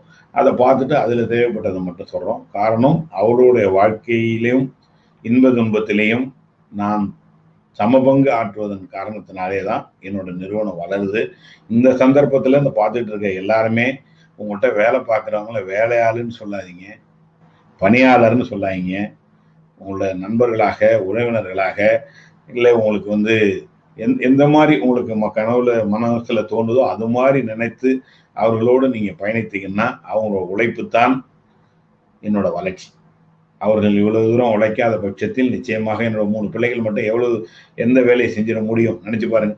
இன்னைக்கு 1980 2 நபர்களை கொண்டு துவங்கப்பட்ட நிறுவனம் இன்னைக்கு 467 பேருக்கு ஒரு 1ஆம் தேதி நான் சம்பளம் கொடுத்துட்டு இருக்கேன். அத்தனை பேரும் மகிழ்ச்சியா இருக்காங்க. இன்னைக்கு எல்லா நிறுவனங்களையும் பார்த்தா முதலாளியை எந்த நிறுவனத்துக்கும் அவ்வளோ பேருக்கு பிடிக்காது, ஆனால் எங்கே போனாலும் சரி என்னை இன்முகத்தோடு வரவேற்பாங்க, எந்த ஒரு கஷ்டமாக இருந்தாலும் ஈடுபடுவாங்க. ஒரு உதாரணத்துக்கு சொன்னாக்கா டிஏவி ஸ்கூலில் போய் எல்லாத்தையும் பார்த்துட்டு அங்கே ஒரு ட்ரைனிங்க்கு எங்களோட டீச்சர்ஸ் எல்லாம் அனுப்பணும். அவங்களை தங்க வைக்கிற இடத்த நான் வந்து உமன்ஸ் ஹாஸ்டலில் போய் எல்லாத்தையும் ஒரு 4-5 இடத்த பார்க்குறேன். அங்கே ரூமை போய் பார்க்கணுங்கிறேன். அங்கே அந்த வார்டன் சொல்கிறாங்க, அங்கே பெண் குழந்தைங்களாம் தங்கியிருக்காங்க, பார்க்க முடியாது அப்படின்னு சொன்னாங்க. அப்படின்னா நான் எங்களோட டீச்சர்ஸ் அவங்கள்ட்ட அனுப்ப மாட்டேன். ஒரு ரூமையாவது அவங்க வெளியில் வர சொல்லுங்கள், நான் போய் பார்த்துட்டு தான் அதுக்கப்புறம் நான் வர சொல்ல முடியும். ஏன்னா நான் தங்குவதற்கோ இல்லை என்னோட மகளோ என்னோட தங்கையோ அல்லது அக்காவோ இருந்தால் அங்கே போதுமான வசதி இருக்கா அப்படிங்கிறத நான் தெரிஞ்சுக்கணுமே தவிர பணம் கொடுத்துட்டதுனால இல்லாமல் அதை மிஸ்டர் ஒரு டிஏவியில் இருக்க டீன் ரவி கூட அன்னைக்கு ஸ்கூல் மீட்டிங்கில் சொன்னார். ஏடி சார் வந்து உங்கள் மேலே எவ்வளோ பாசமாக இருக்காருங்கிறதுக்கு ஒரே ஒரு உதாரணம் சொல்கிறேன். அந்த ஹாஸ்டல் கூட போகக்கூடாதுன்னு சொல்கிறாங்க, ஆனால் நான் போய் பார்த்தே தீருவேன்னு சொல்லி அவர் கூட பார்த்துட்டு அந்த தங்குற வசதியிலேருந்து சாப்பிட்றதுலேருந்து அத்தனையும் பார்த்தாரு அப்படி சொன்னாங்க. எதுக்கு சொல்கிறேன்னு கேட்டிங்கன்னா, ஏதோ நம்ம சம்பளம் கொடுக்குறோம் அதுக்காக அவங்க எதையும் செய்யணுங்கிற கடமை உணர்வுக்காக இல்லாமல் அவர்களும் தன்னோட உணர்வுகளோடு என்னோட நடக்கிறாங்க. அதை விட தாண்டி நானும் நடக்கிறேன். இதுல யாருக்கு கூட அப்படிங்கிற நிலை இல்லாத காரணத்தினாலே தான் என்னிடம் பணியாட்கள் இவ்வளவு பேர் நீண்ட நாள் பயணிக்கிறார்கள். என்று இருந்தாலும் நம்மளுக்கு ஏடிஎஸ் உதவி செய்வார், நம்ம குடும்பத்துக்கு உதவி செய்வார். அவரோட பிள்ளைகளை எல்லாம் படிக்க வச்சிருக்கேன், அவர்களுக்கெல்லாம் கல்யாணம் பண்ணி வச்சிருக்கேன். இது எல்லாருமே இப்பயும் இவ்வளவு பெரிய விஷயத்தையும் எங்களோட நிறுவனத்தில் இருக்க அத்தனை பேருமே இன்னைக்கு ஸ்கூல்ல மற்ற இடங்கள்ல பார்த்துட்டு தான் இருப்பாங்க. அது பொய்யாக இருந்தால் எந்த அளவுக்கு எனக்கு மரியாதை குறையுதுன்னு நினைச்சு பாருங்க. காரணம் என்னன்னு கேட்டீங்கன்னா, பணம் இன்னைக்கு மிகப்பெரிய பணக்காரர்கள்லாம் ஏழை ஆகிட்டாங்க, மிகப்பெரிய ஏழைகள் எல்லாம் பணக்காரங்கள் ஆயிட்டாங்க. ஆனா நிரந்தரமா இருக்கிறவங்களை பாருங்க, எந்த நிலையிலையும் அவங்களுக்கு பாதிக்கப்படுவது இல்லை, அவங்களுக்கு எந்த நிறுவனத்திலையும் எந்த ஒரு கஷ்டமும் வந்ததும் இல்லை. அதனால இவ்வளவு பெரிய கொரோனா பீரியட்ல லாக்டவுன்ல எவ்வளவோ பேர்கள் காணாமல் போயிட்டார்கள். ஆனால் இன்னைக்கும் நான் மகிழ்ச்சியோட இருக்கேன், என்னோட பணியாளர்களையும் மகிழ்ச்சியோட வச்சிருக்கேன். அதுதான் எனக்கு வளர்ச்சிக்கு என்னோட பணியாளர்களை. உண்மையாலுமே இது ஒரு பெரிய சீக்ரெட்டா சொல்லிட்டீங்க சார். அதாவது அவங்கள வந்து நண்பர்களா ட்ரீட் பண்ணிடணும். மெசேஜ் அதுதான். அதாவது நீங்க வந்து அவங்கள வந்து வேலைக்காரங்களாவோ பணம் கொடுத்துட்டோம் அப்படிங்கறதுக்காக அவங்கள வந்து இன்ஃபீரியரா ட்ரீட் பண்றதோ இல்லாம ஒரு நண்பர்களை போற ட்ரீட் பண்ணணும். ரெண்டாவது வந்து நான் சொல்ற வேலையை செய்யறது இல்லாம நான் என்ன நினைக்கிறோம் அதை பண்றதுக்கு ஆளுங்க இருக்காங்க. அதுதான் என்னோட சீக்ரெட் ஆஃப் சக்சஸ் சொன்னீங்க. அதனாலதான் சார் நினைக்கிறேன் நீங்க வந்து பள்ளித்துறை, அதாவது கல்வியில இருக்கீங்க, ஏஜென்சி, ஜுவல்லரி, மற்ற பிசினஸ்லயும் எஸ்டாப்ளிஷ் பண்ண முடியுதுன்னு நினைக்கிறேன். பிகாஸ் நீங்க சொன்ன மாதிரி பணத்தையும் ஜுவல்ஸையும் நான் தொடர்றது இல்லை, நான் வந்து பீப்புள் மேனேஜ்மெண்ட்டை கரெக்டா பண்றேன், அவங்க எல்லாரும் கரெக்டா பண்ணிடுறாங்க. அருமையான மெசேஜ் சார் ஆக்சுவலா. ஸோ இப்படி இருக்கும் காலகட்டத்தில் இந்த பிசினஸ்ல வந்து நீங்க டெஃபினட்டா வந்து ஒரு பிசினஸ் மேனுக்கு வந்து வாழ்க்கையில வெற்றி தோல்விங்கிறது சகஜமா இருக்கும் சார். ஒரு அப்போ ஒரு டவுன் இருக்கும். அந்த மாதிரி நீங்க உங்க காலகட்டத்துல இவ்வளவு வருஷத்துல உங்களுக்கு தோல்வி ஏற்பட்டவரெல்லாம் நீங்க எப்படி அதை வந்து தோல்விங்கிறத விட ஒரு சின்ன செட்பேக் வந்திருந்ததுன்னா அதை எப்படி ஓவர் கம் பண்ணி ஜெயிச்சு வந்திருக்கீங்க சார்? அது வந்து எல்லாருக்கும் ஒரு மெசேஜா இருக்கும். நிறைய நான் யூனிவர்சிட்டியிலாம் போய் நீங்களே சொன்னீங்க, நான் கிளாஸ் எடுத்திருக்கேன் எம்பிஏ ஸ்டூடெண்ட்டுக்கெல்லாம். என்னை பார்த்துட்டு பல பேர் தொழில் செஞ்சுருக்காங்க, என்னட்டையும் வேலை பார்த்துட்டு போய் தொழில் செஞ்சுருக்காங்க, கேட்டுட்டு செஞ்சுருக்காங்க. நான் எல்லா இடத்துலையும் கல்லூரியில் போய் பேச வரும்போது முதல்ல முன்னுரை சொல்லிட்டு துவங்கும்போது நான் சொல்கிற செய்தியே, நான் படித்த டாக்டரும் இல்லை, படித்து டாக்டரேட் வாங்கினவனும் இல்லை, ஒரு கல்லூரி வாசல்லே கால் வைக்காத ஒருத்தன். அதே சமயத்தில் என்னோட வாழ்க்கையில் பெற்ற அவமானங்கள் எனக்கு அனுபவம், அந்த அனுபவங்கள் எனக்கு வெற்றி. இதுதான் உங்களோட ஷேர் பண்ண வந்திருக்கேன்னு சொல்லி நான் எல்லா இடத்துலையும் சொல்லுவேன். அதனால எவ்வளவோ அவமானங்கள் தான், அனுபவத்தின் போது அவமானங்கள் எவ்வளவோ வரலாம், அதுல நஷ்டமும் வரலாம், கஷ்டமும் வரலாம், அவமானமும் வரலாம். அதை பொறுத்துக்கிற மனம் முன்னாடி வேணும்.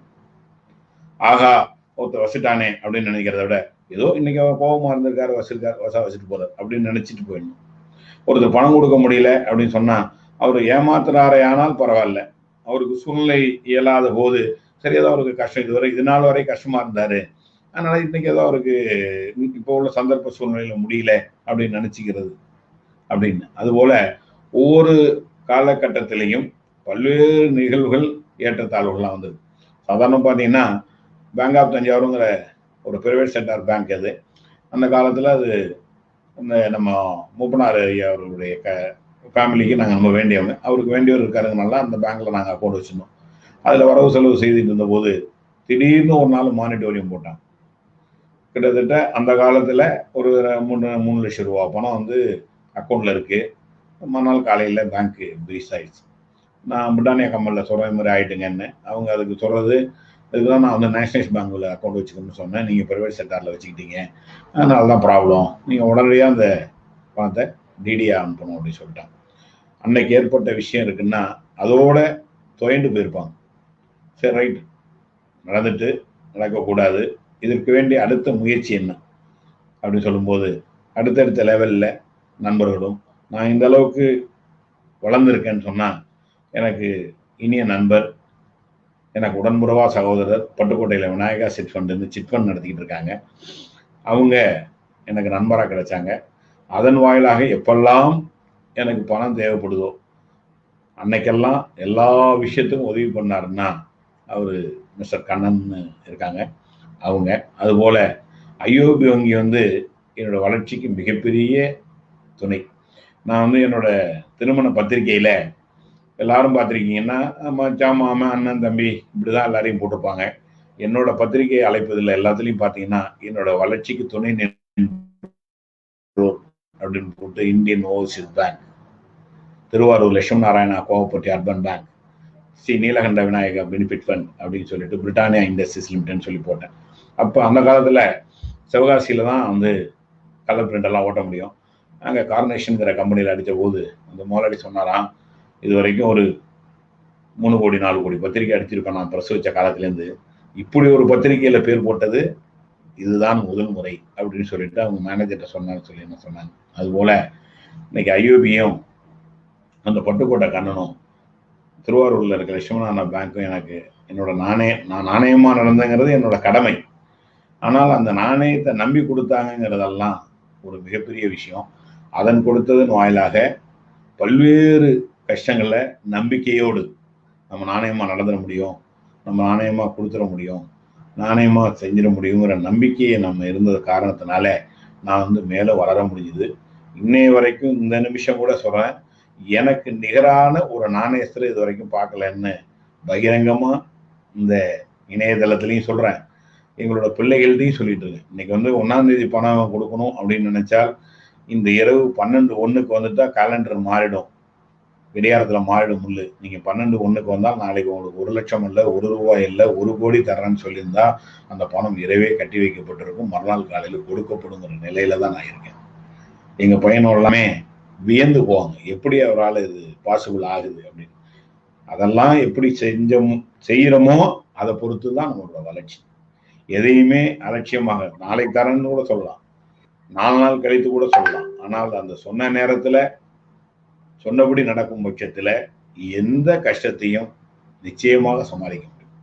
நம்மகிட்ட உண்மை இருக்கும் பட்சத்தில் நிச்சயமாக எல்லோரும் உதவி செய்ய வருவாங்க. இன்னொருத்தர் 5000 ரூபாய் கடன் வாங்கிட்டு 6000 ரூபாய் வாங்கி இந்த 5000 ரூபாய் கடனை கொடுத்து இந்த 1000 ரூபாயை மறுபடியும் தான் சொந்த செலவு பண்ற நிலை இருக்கும் பட்சத்தில் அடுத்த ஒருத்தட்ட பணம் வாங்க முடியாது. இன்னைக்கு ஐஓபி வங்கியை பத்தி நான் சொல்றேன்னு சொன்னா, ஐஓபியோட ஃபவுண்டர் சிதம்பரம் செட்டியார் அவருடைய போட்டோவை என்னோட கடவுளுக்கு நிகராக என்னோட பூஜை ரூம்ல வச்சு நான் பூஜிச்சுட்டு இருக்கேன். மவுண்ட் ரோட்ல போனா எல்ஐசி பில்டிங்கை பார்க்கறனோ பார்க்கலையோ, ஆனா ஐஓபியோட கட்டடத்தை பார்த்து நான் கையெழுத்து கும்பிட்டு போறேன். லட்சுமிங்கிற கோயிலா அதை நினைக்கிறேன். காரணம் என்னன்னு கேட்டீங்கன்னா, அப்படி என்னோட வளர்ச்சிக்கு ஒவ்வொரு கட்டத்திலையும் நினைச்சு பார்க்க முடியாத அளவுக்கு உதவி செஞ்சாங்க. அதுக்கு காரணம் என்னன்னா, ஏற்றத்தாழ்வுகள் வராமல் இல்லை. இப்போ இந்த லாக்டவுன் பீரியட்லேயே உங்களுக்கு தெரியும், எல்லா பெரிய மனிதர்களுக்கும் அவரவர்களோட தகுதிக்கு கஷ்டம் நிச்சயமாக உண்டு. 1000க்கு உள்ளது 1000, லட்சாதிபதி கோடீஸ்வரன். ஆனா அந்த கஷ்டத்தையும் நேர் செய்வதற்கு தங்கள்கிட்ட உண்மை நேர்மை இருக்கும் பட்சத்தில் நிச்சயமாக அந்த கஷ்டத்தை சமாளிக்க முடியும். திரும்பி திரும்பி சொன்னா இதுக்குள்ள என்ன ஒழிஞ்சிருக்குன்னு கேட்டீங்கன்னா, நாணயங்கிற ஒண்ணு இருக்கும் பட்சத்தில் நிச்சயமாக எதையும் எதிர்கொள்ளலாம். என்னோட 60 திருமணம் பண்ணணும்னு சொல்லி முடிவு பண்ணிட்டு எங்க பிள்ளைகளை வந்து கேட்ட போது, எப்போ அவங்களுக்கு வந்து 60 கல்யாணம் பண்ணணும்னு இருக்கோம், 60 அப்படின்னு சொல்லி நாங்க எக்ஸ்போஷர் பண்றதுல உங்களுக்கு ஒன்றும் வருத்தம் இல்லையேன்னு கேட்டாங்க. என்னடா என்னோட பார்வைக்கும் என்னோட வயசுக்கும் கொஞ்சம் சம்மந்தம் இல்லாம இருக்குன்னு மற்றவங்க சொல்றாங்க. நான் 60 வயசு 65 வயசாக தான் நான் நினைச்சிட்டு இருக்கேன். மற்றவங்கலாம் பார்த்தீங்கன்னா என்ன வயசு குறைச்சி மதிப்பிடுவாங்க, அதனால அப்படின்னு சொன்னாங்க. என்னைக்குமே உண்மைதான், எனக்கு 60 தானே, அதுல மாற்றமே இல்லை அப்படின்னு சொன்னேன். அந்த 60 கல்யாணத்துக்கு என்னோட அழைப்பதில் என்ன பிள்ளைகள் அடைத்தார்கள்னா, ATS 60 நாணயம் வெற்றியின் ரகசியம். இதுதான் அழைப்புதலுக்கே பேர். ஏன்னா இந்த நாணயத்தினாலதான் இன்னைக்கு நம்ம அப்பா வளர்ந்துருக்காரு. இந்த இவ்வளவு பெரிய மிக பிரம்மாண்ட 60 திருமணம்னு வச்சுங்களேன். இது செய்ய முடியுது. நம்மளை எந்த அளவுக்கு படிக்க வச்சிருக்காரு. எல்லாத்துக்கும் காரணமே நாணயம் தான். அந்த நாணயத்தை எக்ஸ்போஷர் பண்ணும். இதே மாதிரி தான் எங்கள் பையனும் வந்து நான் படிக்கலைன்னு எல்லா நிகழ்ச்சிகளையும் மேடைகள்லையும் சேட்டலைட்லையும் சொல்ல வரம்போதெல்லாம் வருத்தப்பட்ட காலம் உண்டு. ஏன்ப்பா உங்களை யார் படிக்கலைன்னு சொன்னாங்க, நீங்கள் படிக்கலைன்னு சொல்றீங்க அப்படி சொன்னாங்க. இல்லைப்பா, உங்கள் அம்மாவை கல்யாணம் பண்ண அன்னைக்கு உங்கள் தாத்தா கேட்ட கேள்வி எனக்கு பாதிச்சிச்சு. நான் இந்த செய்தியை சொன்னா, இந்த நிகழ்ச்சியை பார்த்ததுல 2 பேர் படிச்சுட்டான்னா எனக்கு கிடைச்ச பெரிய வெற்றி அப்படின்னு சொல்றது உண்டு. அதுபோல இந்த நாணயத்தை பத்தி எல்லா இடங்கள்லயும் நிறைய பேங்க் மீட்டிங்லாம் பேச வரும்போது பேங்க் மேனேஜர்ஸ் மற்றவங்கலாம் சொல்றதுன்னாக்கா வந்து நாங்க சொல்ல வேண்டிய செய்திகள் அத்தனையுமே வந்து ஏடிஏ சொல்லிட்டாரு. ஒரு பேங்க்னா இபி பில்லு 11ஆம் தேதி கட்டலன்னா டிஸ்கனெக்ட் பண்ணிடுவான், டெலிஃபோன் பில்லு கட்டலன்னா பண்ணிடுவான், செல்போன் ரீசார்ஜ் பண்ணலாம் பண்ணுவான், ஏன் கேவலம் ஒரு கேபிள் டிவிக்கு 100 ரூபா பணம் கட்டணும்னா கூட வந்து டிஸ்கனெக்ட் பண்ணிடுறான். பக்கத்துல கடன் வாங்கியாவது கட்டுறோம். ஒரு தன்னோட மகளுக்கு தன்னோட தொழிலுக்கு கொடுக்கப்பட்ட வங்கியோட கடனை தான் வாங்கி பயன்படுத்தியும் கூட அந்த 30ஆவது நாள் செலுத்தாத யாரோ அவர் நிச்சயமாக வலிச்சு விட முடியாது. நான் எந்த அளவுக்கு இருக்கேன்னா ஒரு பேங்க் தான் காரணம்னு பேங்க் மீட்டிங்லேயே பேசினேன். இப்போ பேங்கோட சேர்மன் சொன்னாரு, இப்படிப்பட்ட நல்ல கஸ்டமர்லாம் இருக்கிறதுனால தான் நம்மளோட ஐஓபி இவ்வளவு தூரம் வளர்ந்துருக்கு அப்படின்னு சொல்லி நான் ஒவ்வொரு நிகழ்ச்சியில பேசும்போதும் 10 தடவை கை தட்டிட்டாங்க. அதுக்கு அவரு நிறைய ஸ்ட்ரீம்ஸ் எல்லாம் ஆனு சொன்ன போது கை தட்டல. அதுக்கு கூட சேர்மன் சொன்னாரு, மீண்டும் கை தட்டணும்னா ஏடிஎஸ் தான் கூப்பிட்டு பேச சொல்லணுமா அப்படின்னு கூட கேட்டார். என்ன கேட்டீங்கன்னா அந்த அளவுக்கு ஒரு உணர்ச்சி பூர்வமாக இருக்கிற நாணயம் எவ்வளவு முக்கியம், பேங்க் எவ்வளவு அவசியம் ஒரு வளர்ச்சிக்கு அப்படிங்கிற நிலையில அந்த தடைகள் எல்லாம் தாண்டி நான் நிக்கிறேன்னா அதுக்கு என்ன இருக்கிற நாணயம், அந்த நாணயத்துக்கு ஐஓபியும் நீலகண்ட விநாயகா சிட் ஃபண்டும் என்னோட ஆஃபீஸ் எல்லாத்துலேயும் பார்த்தீங்கன்னா அவங்களோட டெய்லி ஷீட் கேலண்டர் தான் மாட்டிருக்கோம். காலையில் கிளிக்க வரும்போது அந்த நிறுவனத்தை வாழ்த்தி விட்டு தான் நான் கேலண்டரை கிளிப்பேன். ஏன்னா என்னோட வாழ்க்கையோட தரம் அதுக்குள்ளே புதைந்து இருக்கு. இன்னைக்கு நீங்க கேட்கறதுனால இது சொல்ல வேண்டிய சந்தர்ப்பமும் ஏன்னா இது வந்து நிச்சயமா நீங்க வந்து வாழ்க்கையில ஏற்றத்தாழ்வுகள் அப்படிங்கும்போது நீங்க அதை வந்து கடந்துடுறீங்க. அதாவது எல்லாருக்கும் தாழ்வு வரும், அதுல வந்து சந்தேகமே இல்லை. அந்த தாழ்வுல எப்படி நாணயமா இருந்தா திருப்பி மேல வரலாங்கிறது ஒண்ணு. 2வது கிராட்டிடியூட், நன்றி கடன் சொல்றது. நார்மலா இன்னைக்கு செய்யற உதவி இன்னைக்கே மறந்துடுறாங்கிறத தாண்டி நீங்க ஐஓபி எப்பவோ கொடுத்து ஆரம்பிச்சாங்க, டிஃபென்ஸ்காரங்க கொடுத்தாங்க, அவங்களுடைய பத்திரிகையில பேர் போட்டு அவங்களுக்கு ஒரு பெரிய பெருமையை தேடி தந்திருக்கீங்க அப்படின்னா அது வந்து இது வந்து எல்லாருக்குமே ஒரு மெசேஜ் சார். நார்மலா இப்போ என்ன மாதிரி ஒரு மிடில் ஏஜ்ல இருக்கக்கூடிய ஒரு தொழிலதிபர் பார்த்துட்டு இருக்கவங்க எல்லாருக்குமே 2 விஷயம் கண்டிப்பா தெரியும். ஒண்ணு கிராட்டிடியூட், நன்றி கடன். யார் உதவி பண்றாங்களோ அவங்க வாழ்நாள் ஃபுல்லா நினைக்கணும் அப்படிங்கிறது வந்து தெரிஞ்சுக்க வேண்டிய மெசேஜ். 2வது வந்து நாணயமா இருக்கிறது வந்து ஒரு குவாலிட்டி, ரொம்ப ரொம்ப இம்பார்ட்டன்ட் குவாலிட்டி. அது லைஃப்ல நல்லா கொண்டு போகும். அப்ப தோல்விங்கிறதே உங்களுக்கு இல்லைன்னு நீங்க சொல்லலாம். அதாவது என்னன்னா தோல்வியை கூட பாசிட்டிவா எடுத்துட்டு கடந்து வந்திருக்கீங்க நீங்க. எங்களோட பிள்ளைகள் என்ன சொல்றாங்கன்னு கேட்டா, இந்த தோல்வியை நான் என் மனசுக்குள்ள வச்சிருப்பேன், அதை ஜெயிக்கணும்னு நான் நோக்கி பயணிப்பேன், அதுல ஜெயிப்பேன். ஆனா எங்க பிள்ளைகள் சொல்வது என்னன்னு கேட்டீங்கன்னாக்கா, அப்பாவுக்கு வந்து கட்டம் சரியா இருக்கு, அதனால எதா இருந்தாலும் ஜெயிக்கிறாருங்கிறது எங்க பையனை சொல்லக்கூடிய ஒரு ஜோக்கு. அது அல்ல. நான் பல தடவை சொல்லியிருக்கேன், எல்லாருக்கும் கட்டம் கட்டமா தான் இருக்கு. அந்த கட்டத்தை தாண்டறமா கட்டத்துக்குள்ளே இருக்குமான்னு டிசைட் பண்ணிக்கிறது தான்ப்பா நம்ம. அதனால எப்ப பார்த்தாலும் எங்க பிள்ளைகளோட உங்க நண்பர் கோபியே கேட்டு பாருங்க, எங்க அப்பா போய் ஜெயிக்காது ஜெயிக்க வைப்பாரு, நடக்காது நடக்க வைப்பாரு அப்படின்னு சொல்லி ஒரு அவ்வளவு தன்னம்பிக்கை. அதுக்கு காரணம் அது அருமையான மெசேஜ். ஏன்னா அது நீங்க சொல்ல வந்தது ரொம்ப ரொம்ப நல்லா இருக்கு. சரி, இந்த ஒரு சைடு பிசினஸ், அப்புறம் உங்களுடைய சமுதாய பணிகள் நிறைய பண்ணிட்டு இருக்கீங்க. தமிழ் மேல் உங்களுக்கு மிகப்பெரிய ஒரு காதல் உண்டு சார். ஆக்சுவலா பிகாஸ் நான் வந்து சொன்ன மாதிரி நீங்க சொன்ன இன்ஃபர்மேஷனை இப்ப நான் வெளியில பேச ஆரம்பிச்சதுக்கு அப்புறம் எல்லாரு கூடயும் உங்களுக்கு தொடர்பு இருந்திருக்கு. தமிழ் மேல பற்று வர முக்கிய காரணம் என்ன சார்? நிறைய பணிகள் பண்ணிருக்கீங்க, நீங்க அதை பத்தியும் சில சொல்லணும்னு நினைக்கிறேன். அதாவது நான் எலிமெண்டரி ஸ்கூல் படிக்கும்போது நான் சொன்ன கேசவன்கிற ஒரு ஆசிரியரை பத்தி சொன்ன தலைமை ஆசிரியரை, நான் 5வது படிக்கிறேன். ஒரு கவிதை ஒரு 4 வரியில ஒரு மகன் வந்து அம்மாவுக்காக ஒரு ஆசையா ஒரு கவிதை எழுதியிருக்கான். அந்த கவிதையை குமுதமோ ஆனந்த விடன்லயோ ஓகே கிடந்த ஒரு பேப்பர்ல கீழே கிடந்த எடுத்து நான் படிச்சுட்டு இருக்கேன். கிளாஸ் டைம்ல உடனே ஆசிரியர் பார்த்துடுறாரு, என்னடா அது என்ன பண்ணிட்டு இருக்க அப்படின்னாரு. ஒன்றும் இல்லை சார்னு சொல்லி அந்த பேப்பரை கசங்கி கீழே போட்டுட்டு போயிட்டேன். என்ன பண்ண நீ? ஏதோ பண்ண பண்ணி அதை என்னன்னு உள்ளது சொல்ல விடனாரு. ஒன்றும் இல்லை சார், இல்லை நீ என்னன்னு சொல்ல உன்னை விட மாட்டேன் அப்படின்றாரு. உடனே வந்து அப்புறம் ஒன்றும் இல்லை சார், இந்த கவிதை நல்லா இருந்தது என்ன எடுத்துருவா அப்படின்னா. அவர் என்ன நினச்சிக்கிட்டாருன்னு கேட்டிங்கன்னா, காதல் கவிதை அப்படின்னு இருக்கும்னு அவர் நினைச்சுக்கிட்டு இருந்தார். உடனே பார்த்தா ஒரு அம்மாவை பத்தி எழுதப்பட்ட ஒரு 4 வரி அப்படின்னு அந்த கவிதையை பார்த்தோம்னா, அதான் சார் அதுல இருந்து அதை எழுதினவன் தமிழ்ச்செல்வம் அப்படின்னு போட்டிருக்கு. அதனால அந்த கவிதையும் ரொம்ப நல்லா இருக்கு, அந்த எழுதியிருக்கிற அவனோட பேரும் ரொம்ப நல்லா இருக்கு சார்ன்னு நான் சொன்னேன். அப்போ உடனே அவர் அதை பார்த்துட்டு அவர் ஒரு இம்ப்ரெஸ் ஆகி, உன் பேரை மாத்திடுமாடா அப்படின்னு கேட்கிறாரு. நான் மாத்த எங்க போறாங்க அப்படின்னு சொல்லிட்டு சும்மா விளையாட்டுத்தனமா அதெல்லாம் மாத்திடலாம் சார், அதனால ஒன்றும் இல்லை அப்படின்னு எப்ப இவரு இதுக்கு நான் அடிக்க போறாரு, திட்ட போறாரு, இல்ல பெஞ்சு மேல ஏறி நிக்க போறோங்கிற உணர்வுல இருக்க வரும்போது என்னை பாராட்டினது மிகப்பெரிய ஒரு மகிழ்ச்சி ஆயிட்டு, அந்த மகிழ்ச்சியிலையும் அதே சமயத்துல இது நடக்க போற விஷயம் இல்லை, மாத்திக்கலாம் சார் அப்படின்னு நான் சொன்னேன். உடனே என்ன சொல்லிட்டார், நாளையில இருந்து இவனுக்கு பேர் எல்லாருமே தமிழ்ச்செல்வன்னு கூப்பிடணும், இல்லை சார் தமிழ்ச்செல்வன்னு கூப்பிடலாம் சார் அப்படின்னு. மறுநாள் காலையில அட்டண்டன்ஸ்ல தமிழ்ச்செல்வன்னு எழுதிட்டாரு. அதனால அந்த கவிதை தான் என்னை இந்த தமிழ் மீது பற்றாக்குனது. அதன் வாயிலாக நிறைய விஷயங்கள்ல தமிழ்ல புதைந்து கிடக்கிறதும், தமிழ்நாடு அளவுல இருக்கிறவங்களோட அறிஞர்களோட எல்லாம் நிறைய தொடர்பும், இது மாதிரி நிறைய கவிதைகள் படிக்கிறது, நிறைய டாக் ஷோ நான் நிறைய பார்ப்பேன். அந்த காலத்துல வழக்காடு மன்றம், பட்டிமன்றம்லாம் அந்த காலத்திலேருந்து இருக்கிற இன்னைக்கு பெரிய மனிதர்களாக இருக்கக்கூடிய ஐயா சாலமன் பாப்பையா, அவ்வை நடராஜன், இது மாதிரி குரு கிரம்பை சண்முகம், இது மாதிரி பெரிய பெரிய நபர்கள்லாம் அழைத்து, அன்னைக்கெல்லாம் பெரிய தொகையில 500 ரூபா கொடுத்தா அவங்களுக்குலாம் ஒரு பெரிய பணம்னு வச்சுங்களேன், அப்படி கொடுக்கப்பட்டு விழாக்களை நடத்தி, ஏன்னு கேட்டால் அந்த தமிழ் உணர்வு மக்களுக்கு கிடைக்கணும் அப்படின்னு. அது மாதிரி பார்த்தீங்கன்னா என்னோட திருமணமே 1980 நான் பார்த்துருக்கீங்க. எப்போதுமே திருநூறும் குங்குமம் இல்லாத முகமே என்னை பார்க்க முடியாது படுத்திருக்க நேரத்தை தவிர. இப்படிப்பட்ட நிலையில நான் தமிழ் திருமணம் தான் செஞ்சுக்கிட்டேன்.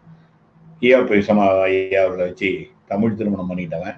என்னோட பிள்ளைகள் எல்லாருக்குமே குன்றக்குடி அடிகளாரும் திருப்பனந்தாள் சுவாமிகளையும் வச்சு தமிழ் முறை திருமணம் தான் பண்ணேன். என்னோட 60 கல்யாணத்தையும் தமிழ் திருமணம் தான் பண்ணேன். எல்லா நிகழ்ச்சியிலையும் ஒரு பட்டிமன்றம், வழக்காடு மன்றம், இது மாதிரி ஒரு நிகழ்ச்சி, அதுக்கப்புறம் இன்னிசை நிகழ்ச்சி எல்லாமே நடக்கும். ஏன்னு கேட்டீங்கன்னா, நிறைய தமிழ் மீது தமிழ்ல நிறைய செய்திகள்லாம் இருக்கு. அது நிறைய பயன்பெறக்கூடிய விஷயம், நிறைய பேருக்கு தெரியாம இருக்கு. நம்ம வழியாக யாரோ ஒரு ஊன்றுகோலாக இருக்கணும். அந்த தமிழ் படித்தவர்களை மதிக்கப்பட வேணுங்கிறது ஒரு காரணம், தமிழ் தெரியாம இருக்கிறவங்களையும் தெரிய வைக்கணுங்கிற காரணம். அந்த சின்ன வயதுல ஏற்பட்ட அந்த அந்த ஆசிரியரை நான் அப்ரிஷியேட் பண்ணி அந்த பேரை மாத்தினதுலேருந்து பார்த்தீங்கன்னா இன்னைய வரைக்கும் பல்வேறு தமிழ் இங்கேயே மயிலாடுதுறையிலேயே முத்தமிழ் மன்றம்னு இருக்கு, அதுக்கு நான் பரவலராக இருக்கேன். ஒவ்வொரு மாதந்தோறும் நிகழ்ச்சி, நூல் வெளியீட்டு விழா, இது மாதிரி எந்த ஒரு நிகழ்வுகள் இங்கே இருந்தாலும் எங்கெல்லாம் தமிழ் நிகழ்ச்சி இருக்கோ, இறைப்பணி இருக்கோ, அங்கே ஏடிஎஸ் இருப்பார். ஏன்னா ரெண்டுலேயுமே ரொம்ப ஈடுபாடு ஜாஸ்தி. அதுல எல்லாரோட தொடர்பு கொள்ளணும். ஐயா சுகிசிம் அவர்கள் சுகிசிம் ஐயா அவர்கள் இன்னைக்கு வானளாவியாரோட இருக்காங்க. அவங்க 10 நாள் எங்க வீட்டுல தங்கி இருந்து 10 நாள் ஒரு கோயில்ல தொடர் சொற்பொழிவாற்றிருக்காரு. இன்னைக்கும் சுகிசிம் ஐயாட்ட சொன்னீங்கன்னா தெரியும். எதுக்கு சொல்றேன்னு கேட்டீங்கன்னா, அப்படி திருவாரூர் சண்முடிகளாகட்டும் எல்லாரையுமே அப்படின்னு சொன்னா, ஏன்னா நிறைய விஷயங்கள் திருக்குறள் ஆகட்டும், இல்ல கம்பராமாயணம் ஆகட்டும், இப்படி எல்லாம் தமிழ்ல நிகழ்வுகள் எல்லாம் இருக்கிறத எடுத்துட்டு போறதுக்கோ செய்யறதுக்கோ யாருமே இல்லை. இப்ப எல்லாம் பாத்தீங்கன்னா டிவி சேனல்ல வர்ற மற்ற விஷயங்கள் தான் தேவையற்றதும் தேவையில்லாததும் இருக்கிற காலத்துல, நம்மளோட வாழ்ந்த காலத்துல நம்ம நிச்சயமாக இதை செய்யணும் அப்படின்னு எனக்கு சின்ன வயதிலே எப்படி டிவிஎஸை பார்த்து ஏடிஎஸ் வச்சணும், அது மாதிரி அந்த கவிதை 4 வரி அம்மாவை பத்தி தான் என்னது. அதுல என்னன்னா, அந்த கவிதை கூட, மல்லிகையில் மெத்தையிட்டால் வண்டு மொய்க்கும் என்று, மாணிக்கத்திலே மெத்தையிட்டால் மேனியெல்லாம் நோவும் என்று, வைரத்திலே மெத்தையிட்டால் நட்சத்திரங்கள் இயங்கும் என்று, தன் நெஞ்சிதனிலே மெத்தையிட்டு வணங்குகிறேன்னு சொல்லி அந்த கவிதையோட 4 சீர் அதுதான். நான் முதல்ல சொல்ல வரும்போது ஞாபகம் இல்லை, இப்போ அது ஞாபகம் வந்துட்டு. அந்த 4 சீர் தான் அந்த தந்தையோட தாயோட பெருமையை பத்தி சொன்ன விஷயத்த நான் படித்தேன். அந்த படித்ததை எழுதுனது தமிழ்ச்செல்வன். அதன் வாயிலாக நிறைய விஷயங்களை தெரிஞ்சுக்கிறதுக்கும் மற்ற புதைந்து கிடைக்கக்கூடிய விஷயங்கள் எல்லாமே. அதற்கப்புறம் பார்த்தீங்கன்னா, நாம காரில் போகும்போது அந்த காலத்துல எல்லாம் நவீன கருவி காரில் கேசட்டோ மற்ற பொழுதுபோக்கு ஒன்றும் இல்லை அப்படின்னு வரும்போது பார்த்தீங்கன்னா, நிறைய இந்த சாண்டில்யன் எழுதிய கதை புஸ்தகங்கள், கல்கண்டு, இந்த மாதிரி இந்த துணுக்கு செய்திகளை எல்லாம் நிறைய நான் படிப்பேன். எல்லாருமே கேட்பாங்க, எந்த சப்ஜெக்ட்ல நீங்க எங்க போய் யார்ட்டையாவது நீங்க டியூஷன் மாதிரி பேசுறதுக்கு இல்லை கருத்துக்களை கேட்டுக்கிறீங்களா, இல்லை உங்களுக்கு பின்னாடி யாராவது பின்புலத்துல இருந்து ஏதாவது சொல்லி கொடுக்குறாங்களா? அந்தந்த மேடையிலையும் நம்ம அழகா ரொம்ப அதிக நேரம் எடுத்துக்க மாட்டேன், ரியாலிட்டிக்கா பேசுவேன், உண்மை சம்பவங்களை பேசுவேன். கம்பராமாயணத்துல கம்பர் சொல்லியிருக்காரு, திருவள்ளுவர் சொல்லியிருக்காருலாம் சொல்லாம அந்த நிகழ்வுகளை என்னோட வாழ்க்கையில நடந்த சம்பவங்கள், அனுபவங்கள், இல்லை கற்று தெரிந்த விஷயங்களை நான் வந்து பேச வரும்போது எல்லாருமே சொல்லப்படுற செய்தி ரொம்ப அது மாதிரி இல்லாமல் அந்த பேசப்படுற டைம் சென்ஸும் அந்த கரெக்டாக பேசணும்னு வச்சுக்கலாம். 10 நிமிஷம்னா 10 நிமிஷம், 5 நிமிஷம்னா 5 நிமிஷம். அந்த சபை நாகரிகம் கருதி ஒரு சிதம்பரம் வச்சு ஒரு பெரிய நிகழ்ச்சி நடத்தினேன். அப்போ எல்லாரும் நிறைய பேசினாங்க. அப்போ நான் சொன்னேன், சில மனிதர்களை வந்து நம்ம பேசி அவங்க கேட்கணும், சில பேர் வந்து அவங்க பேசி நம்ம கேட்கணும். ஐயா அவர்கள் பேசி நம்ம கேட்கறதுக்கு தான் இந்த இந்திய பொருளாதார நிலை பற்றின்னு பேசுறதுக்காக நான் அழைச்சிருக்கேன். அதை விட்டுட்டு நீங்க ஐயாவை புகழ்வதும் ஐயாவுக்கு துதிபாடுவதும் இதுக்கு மேடை அல்ல அப்படின்னு சொன்னேன். உடனே ஏன் சின்ன கை தட்டிட்டு இதுக்கப்புறம் யாருமே பேசவே வேண்டாம் அப்படின்ட்டு உடனே அவரு பேச ஆரம்பிச்சிட்டார். அவ்வளவு தூரம் என்ன கேட்டீங்கன்னா, அது மேல உள்ள விஷயங்களை எதற்காக அவரை கூட்டுக்கமோ அந்த சப்ஜெக்ட் கிடைக்கணும் அப்படின்னு நினைக்காம அவர் புகழ்தான் நல்லதுன்னு நினைச்சிட்டு இருப்பாங்க. அது மாதிரியெல்லாம் இல்லாம மேடை நாகரிகம் கருதி எங்களோட ஸ்கூல்லேயே பார்த்தீங்கன்னா நான் பேசுற டைம் எடுத்துக்கிற டைம் வந்து நம்ம கிறிஸ்டா தான் இருக்கும். நான் எவ்வளோ நேரம் வேணாலும் பேசலாம், எதை வேணாலும் பேசலாம், கேட்கறதுக்கு ஆள் கிடையாது அப்படின்லாம் நினைக்க மாட்டேன். காரணம் என்னன்னு கேட்டால் அந்த அந்த மெசேஜ் நம்ம சொல்ற 2 செய்தியாக இருந்தாலும் அது பயனுள்ளதாக இருக்கணும். அது மட்டும் இல்லாமல் வந்து மற்றவங்களும் நம்மளை விமர்சிக்க கூடாது.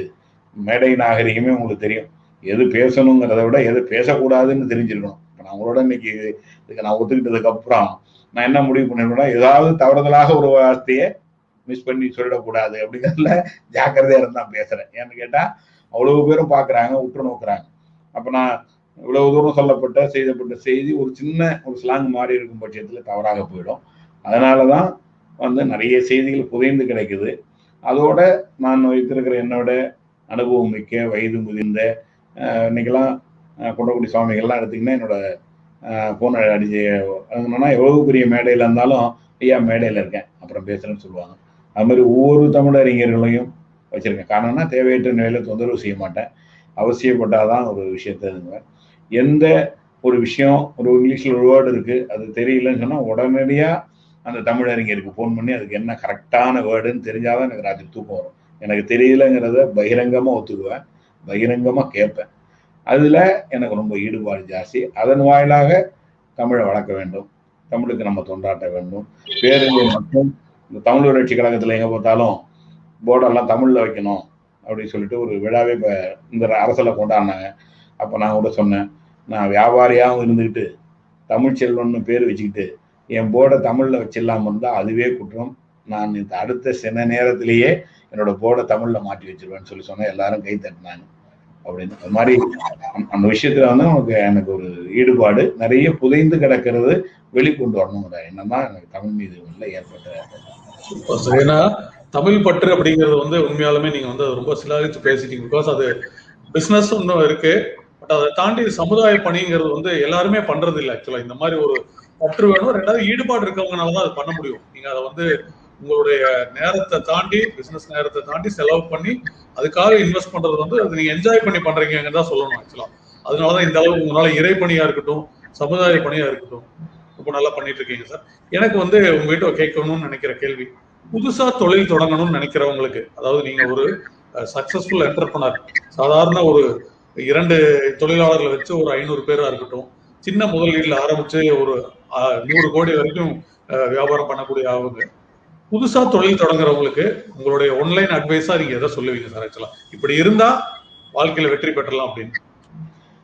முதல்ல நம்ம தொழில் தான் பண்ண போறோமா பண்ணணுமா அப்படிங்கிற முடிவு எடுக்கணும். அப்பா சொன்னாங்க, அம்மா சொன்னாங்க, நம்ம ஒண்ணும் இல்லாம இருக்கோம், மனைவி சொல்றாங்க, இல்ல பொண்ணு கிடைக்கல அப்படிங்கிறதுக்காக தொழிலுக்கு வரக்கூடாது. நிறைய பேரு ஆக்சிடென்டெல்லாம் விபத்தா தொழிலுக்குள்ள வர்றாங்க, அவங்க சக்சஸ் ஆக முடியாது. எனக்கு தெரிஞ்ச வரைக்கும் தொழில் அப்படின்னு சொன்னா இப்ப என்ன பாக்குறாங்க, மயிலாடுதுறையில என்னோட பரிணாம வளர்ச்சி வேற யாருக்குமே இல்லை அப்படின்னு தெரியுதுன்னா அவர் என்ன செய்தார், காலை பொழுதுலேருந்து இரவு வரைக்கும் என்ன செய்தார், இப்படியெல்லாம் போராடி இருக்கார், மலாடி இருக்கார் அப்படின்லாம் தெரிஞ்சுக்கிட்டு இதுக்குள்ள போறதுக்கு இன்னைக்கு இருக்கிற இளைய சமுதாயம் தயாராகணும். எல்லாருமே கேட்டா பணம் இல்லம்பாங்க. அப்படி இல்லைன்னா பாத்தீங்கன்னா எங்களுக்கு தெரியவே இல்லை அப்படிம்பாங்க. நான் ஒரு பெரிய சேட்டலைட் நிகழ்ச்சியில கூட ஒரு நடுவராக இருந்தேன். ஒரு நிகழ்ச்சியில வந்து இன்றைய கால இளைஞர்களுக்கு தடையாக இருப்பது அறியாமையா, முயற்சியின்மையா, வறுமையான்னு. நான் அறியாமைங்கிற தலைப்புல தான் நான் பேசினேன். ஒரு காலேஜ் பிரின்சிபால் போய் வறுமையை பத்தி பேசினார். இன்னொரு சினிமா நடிகை வந்து முயற்சியின்மையை பத்தி பேசினான். ஆனா எல்லாரும் பாராட்டினது படிக்காத ஒருத்தர் தான் படித்ததை பத்தி பிரின்சிபால் பேசியிருக்கணும் அந்த செய்தியை, படிப்பு முக்கியம்னு. ஆனா படிக்காதவர் படிப்பை வந்து அவசியம்னு சொல்றாரு. அறியாமைங்கிற ஒண்ணு நீங்கிட்டுன்னா முயற்சி தானா வந்துடும். முயற்சி வந்துட்டுன்னா வறுமை நீங்கிடும் சொல்லி அந்த சப்ஜெக்ட்ல நடுவராக இருக்க வரும்போது அந்த தீர்ப்பையை சொன்னார். எதுக்கு சொல்றேன்னு கேட்டீங்கன்னா, அந்த நிலையில உங்களுக்கு வந்து ஒவ்வொரு இளைஞனும் நாம படிச்சது போதும், ஒரு தொழில் பண்ணணும். அந்த தொழில எந்த மாதிரி பண்ணணும்? ஒரு பிஇ படிச்சிருக்கான் அப்படின்னு சொன்னா அவன் ஒரு பிஇ மெக்கானிக்கா நம்ம போலாமா, இல்ல ஒரு இண்டஸ்ட்ரீஸ் வைக்கலாமா? ஒரு சிவில் இன்ஜினியர்னு வச்சுங்களேன், ஒரு சிவில் இன்ஜினியர் ஒரு பெரிய இன்ஜினியர் யாரோ அந்த இன்ஜினியர்கிட்ட போய் ஜூனியராக இருந்து அந்த தொழிலில் உள்ள கஷ்ட நஷ்டங்களை தெரிஞ்சுக்கிட்டு அதுக்கப்புறம் அந்த தொழிலுக்குள்ளார வரணும். இப்போ எல்லாருமே என்ன பண்றாங்கன்னா, எல்லார் வீட்லயும் ஒரு குழந்தை 2 குழந்தைக்கு மேல கிடையாது. தான் பையன் பெரிய ஆளா ஆயிடணுங்கிற கனவு மட்டும் எல்லாத்தையும் இருக்கு. அதை விட்டு இவங்க கஷ்டப்பட்டு பேங்க்ல கடனோ இல்லை தான் சேவிச்சு வச்சு இந்த ப்ராவிடன்ட் ஃபண்ட் பணத்தையோ கொடுத்து இவனுக்கு தொழில் வச்சு கொடுத்தா நாளையிலேருந்து பெரிய முதலாளியா நினைச்சு ஒரு நாற்காலியை போட்டுட்டு ஏசி ரூம் போட்டு உட்காந்துருக்காங்க. அது அல்ல தொழில். தானே நான் சொன்ன பாருங்க, 10 வருடம் தினந்தோறும் நான் 60 கிலோமீட்டர் சைக்கிள்ல மிதிச்சதோட விளைவுதான் இன்னைக்கு இவ்வளவு பெரிய விஷயம். இன்னைக்கு நினைச்சு பார்க்க முடியுமான்னு கேட்டா முடியாது. அதுபோல இன்னைக்கு அவங்கெல்லாம் சைக்கிள் மிதிக்க வேண்டாம், அவ்வளவு கஷ்டப்பட வேண்டாம். ஆனால் அந்த நுண்ணறிவை பயன்படுத்தி அதன் வாயிலாக நம்ம எவ்வளவு வந்து என்ன பண்ணலாம் அப்படின்னு நினைக்கும். இன்னைக்கு எல்லாம் வந்து அந்த காலத்துல ஒரு எளிதில் பேங்க்ல லோன் கிடைக்கிறதெல்லாம் வாய்ப்பே கிடையாது. இன்னைக்கு பேங்க் பாத்தீங்கன்னா எதை செய்யணும்னு நினைச்சாலும் அந்தந்த தொழிலுக்கும் தகுந்த படிப்பும் தகுந்த ப்ராஜெக்ட் ரிப்போர்ட்டும் கொடுத்தா இன்னைக்கு வங்கி வந்து உடனடியாக கொடுக்கறதுக்கு தயாராக இருக்கு. ஆனா இவங்க அதெல்லாம் தேடலை விட்டுட்டு இன்னொரு பையன் ஒரு மதத்தால் குறைந்த மதமா இருந்திருப்பாங்க, அவன் படிச்சுட்டு ஒரு நல்ல வேலைக்கு போயிட்டான், இவன் வேலைக்கும் போக மாட்டான், அவன் வேலையும் செய்யவும் மாட்டான். அவனுக்கு என்ன கேட்டா, நம்மளோட அந்த பையன் அவன் சும்மா ஜாதியில கம்மி, சரியாகவும் படிக்காதவன், என்னோட ஆவரேஜ் ஸ்டூடெண்ட், அவன் போய் இவ்வளவு சம்பாதிக்கிறான், நான் இதை போய் பார்க்கவான்னு சொல்லி இவன் வெட்டி பொழுது போக்கிட்டு இருக்கான். அது அல்ல இன்னைய பொழுது. இப்ப இன்னைக்கு நம்ம வந்து 4:30 மணிக்கு ஆரம்பிச்சது மீண்டும் எனக்கு உங்களோட லைஃப்லயும் என்னோட லைஃப்லயும் திரும்பி வருமானு கேட்டா வராது, போயிட்டே இருக்கு. அதுபோல ஒவ்வொரு இடத்துலயும் நான் பேச வரும்போதும் சொல்லுவேன், பேசிவிட்ட வார்த்தை, தொடுத்து விட்ட அம்பு, கடந்து விட்ட காலம், இது மீண்டும் மீண்டும் பெற முடியாது. அதனால மாணவர்களாகிய நீங்க உங்களால எவ்வளவு முடியுதோ அவ்வளவு படிங்க.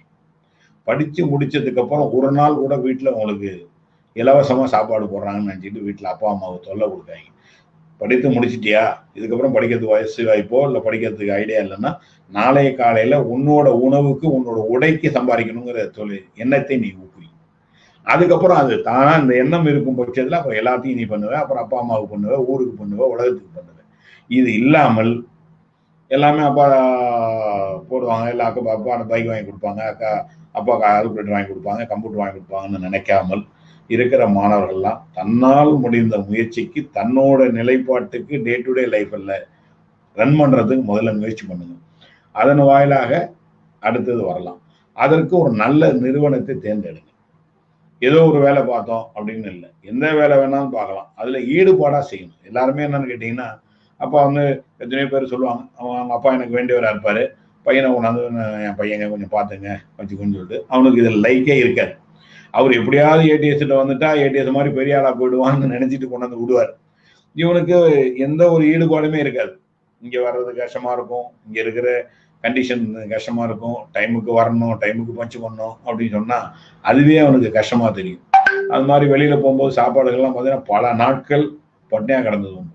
ஏன்னா நம்ம போற கிராமங்கள்ல சாப்பாடு இருக்காது, இடி மின்னல் மழை அப்படிங்கிற எல்லா கஷ்ட நஷ்டங்களையும் தாண்டி தான் ஜெயிக்கணும். இன்னைக்கு இருக்கிறவங்களுக்கு ஒரே வார்த்தையில சொன்னால் எதை வேணாலும் செய்யலாம், அதுக்கு நிறைய வாய்ப்புகள் கொட்டி கிடக்கு. ஆனால் அதுல அப்பா அம்மாவோ இல்லை மனைவி திரும்ப ஒரு ஸ்டேஜ்ல இவங்க என்ன செய்யறாங்கன்னு கேட்டீங்கன்னா, ஒரு பொண்ணை பார்த்து கல்யாணம் பண்ணி வச்சுட்டா இதுக்கப்புறம் திருந்திடுவான் அதோட சொல்லி இன்னொரு பொண்ணு இவங்கள்ட்ட இருக்கிற கஷ்டத்தை கொண்டு போய் இன்னொரு பொண்ணு தலையில கட்டி போடுறாங்க. அந்த பொண்ணும் சேர்ந்து கஷ்டப்படுறாங்க. அப்படி இல்லைன்னா அவங்களுக்குள்ள கருத்து வேறுபாடு அது மாதிரி போகுது. அது மாதிரி இல்லாமல் தன்னோட பையனை நல்ல மோல்டு பண்ணி சம்பாதிக்கிறதுக்கு ஒரு தகுதியான நபரா முடிவு பண்ணிட்டு அதுக்கப்புறம் திருமணம் பண்ணுங்க. இந்த ஜாதகம் பொருத்தம் பார்க்கணும், நேரம் சரியில்லை அப்படிங்கிறதெல்லாம் நான் நம்ப தயாராகவே இல்லை. எல்லாருக்கும் நேரம் நல்லாவும் இருக்கு, நல்லா இல்லாமலும் இருக்கு. அது அவங்கவுங்களோட இயல்பை பொறுத்து தான். அதனால உடம்பு சரியில்லாம போறது யாரை கேட்டுட்டு போகுது? இல்லை இவ்வளவு பெரிய கொரோனா வந்து இவ்வளவு மக்கள் பாதிப்பாங்கிறது யாருக்கு தெரியும்? தெரியாது. அதனால அதோட சேர்ந்துதான் நம்ம பயணிக்க வேண்டிய அவசியமாக இருக்கு. இன்னைக்கு இருக்கிற மாணவர்களுக்கு எனக்கு தெரிஞ்ச வரைக்கும் இப்ப இருக்கிற வாய்ப்புகள் நிறைய, அரசு சார்ந்த உதவிகள், அத்தியாவசியமான விஷயங்கள் எல்லாமே நிறைய தேவை இருக்கு. அந்த தேவைக்கு ஏற்ப வெளிநாடுகள்ல இருந்தும் வந்து வெவ்வேறு பொருட்கள்லாம் இங்க வந்து வியாபாரம் செஞ்சு அவர்கள் பணத்தை ஈட்டி இந்தியாவோட பணத்தை கொண்டுட்டு போறதை விட இங்க இருக்கிறவங்க செஞ்சால் நாடும் வளரலாம், நாமளும் வளரும். அதனால இன்னைக்கு இருக்கிற மாணவர்களுக்கு ஈடுபாடு வேணுங்கிறதான் இதுல நிச்சயமான ரொம்ப முக்கியம் சார். அழகா சொல்லிட்டீங்க. இன்வால்மெண்ட் இருந்தா பண்ணணும், இன்வால்மெண்ட் இல்லாட்டி தொழில் செட் ஆகாது. ரொம்ப பளிச்சுன்னு சொல்லிட்டீங்க.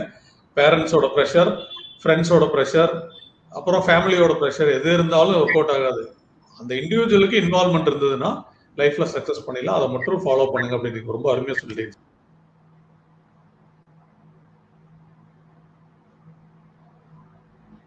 ஒரு தொழில் தொடங்குறவங்களுக்கு ஒரு நாணயம் இருக்கணும். அந்த நாணயம் ரொம்ப ரொம்ப முக்கியம். அது இருந்தாதான் லாங் டேர்ம் போக முடியும். நீங்க என்ன வேணாலும் தொழில் பண்ணலாம்.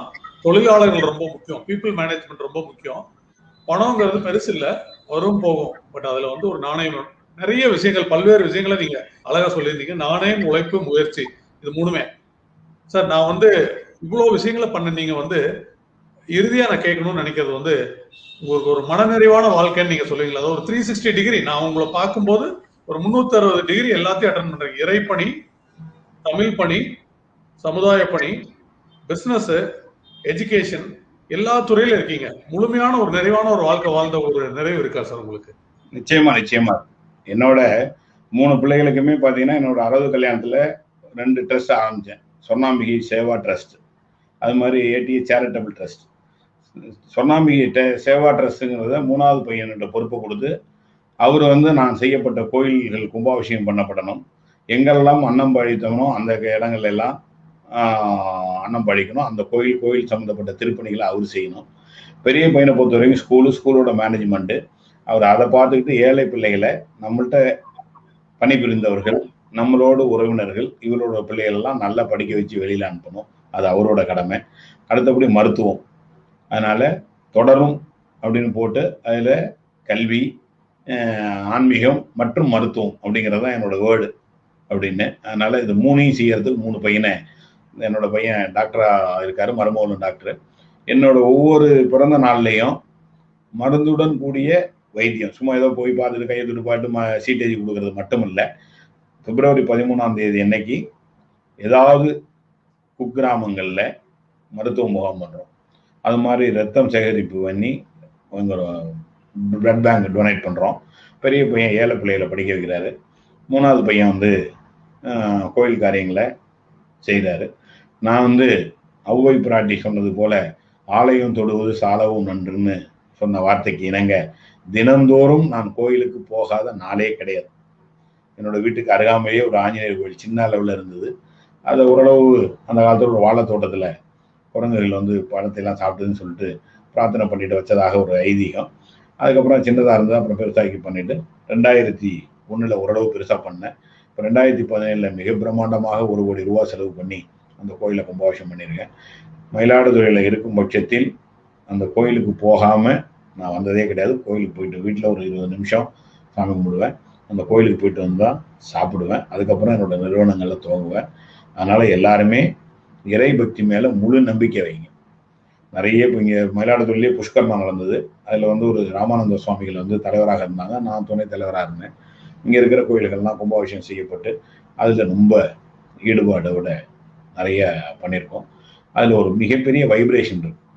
அதேமாதிரி சொர்ணாம்பிகைன்னு ஒரு அம்பாள் கோயிலை ஒரு ஐயங்கார் வீட்டில் சுயம்பா கிடைக்கப்பட்ட ஒரு அம்பாள்.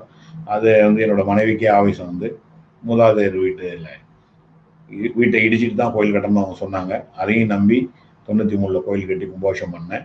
2007 2வது கும்பாபிஷேகம் பண்ணேன். 2017 3வது கும்பாபிஷேகத்தையும் பண்ணியிருக்கேன். பல்வேறு நிலைகளில் சிலைகள் செஞ்சு கொடுத்துருக்கேன். இதுக்கெல்லாம் இது மாதிரி பல்வேறு நிலைகளில் பல்வேறு விஷயங்களை செஞ்சிட்டு இருக்கிற வரும்போது எனக்கு முழுமையான திருப்தி அளிக்குது. ஏன்னா எல்லா இடத்துலையும் நான் செய்யணும்னு நினைக்கலாம், ஆனால் என் பிள்ளைகளுக்கு எண்ணம் இருக்காது. நான் செய்யணும்னு நினைக்கலாம், பொருளாதாரம் இருக்காது. இல்லை நான் செய்யணும்னு நினைக்கலாம், என் மனைவி ஒத்துக்க மாட்டாங்க. இப்படி பல்வேறு நிகழ்வுகள் ஏற்றத்தாழ்வுலாம் இல்லாமல் எனது எண்ணத்தின் வழிபாட்டுக்கு எனக்கு 3 பிள்ளைகளும் 3 மருமகள்களும், மருமகள் எல்லாம் மகள் தான். என்ன 3 பேரை என்ன அப்பான்னு தான் கூப்பிடுவாங்க. நிறைய பேர் என்னோட மருமகளை பார்த்து என்ன உங்களுக்கு உங்க மகளே கிடையாது என்ன அப்படின்னு கூட கேட்டிருக்காங்க. அப்படி எனக்கு மகளாக தான் இருக்காங்க. பேர பிள்ளைகளும் அதை விட பிரியமா இருக்காங்க.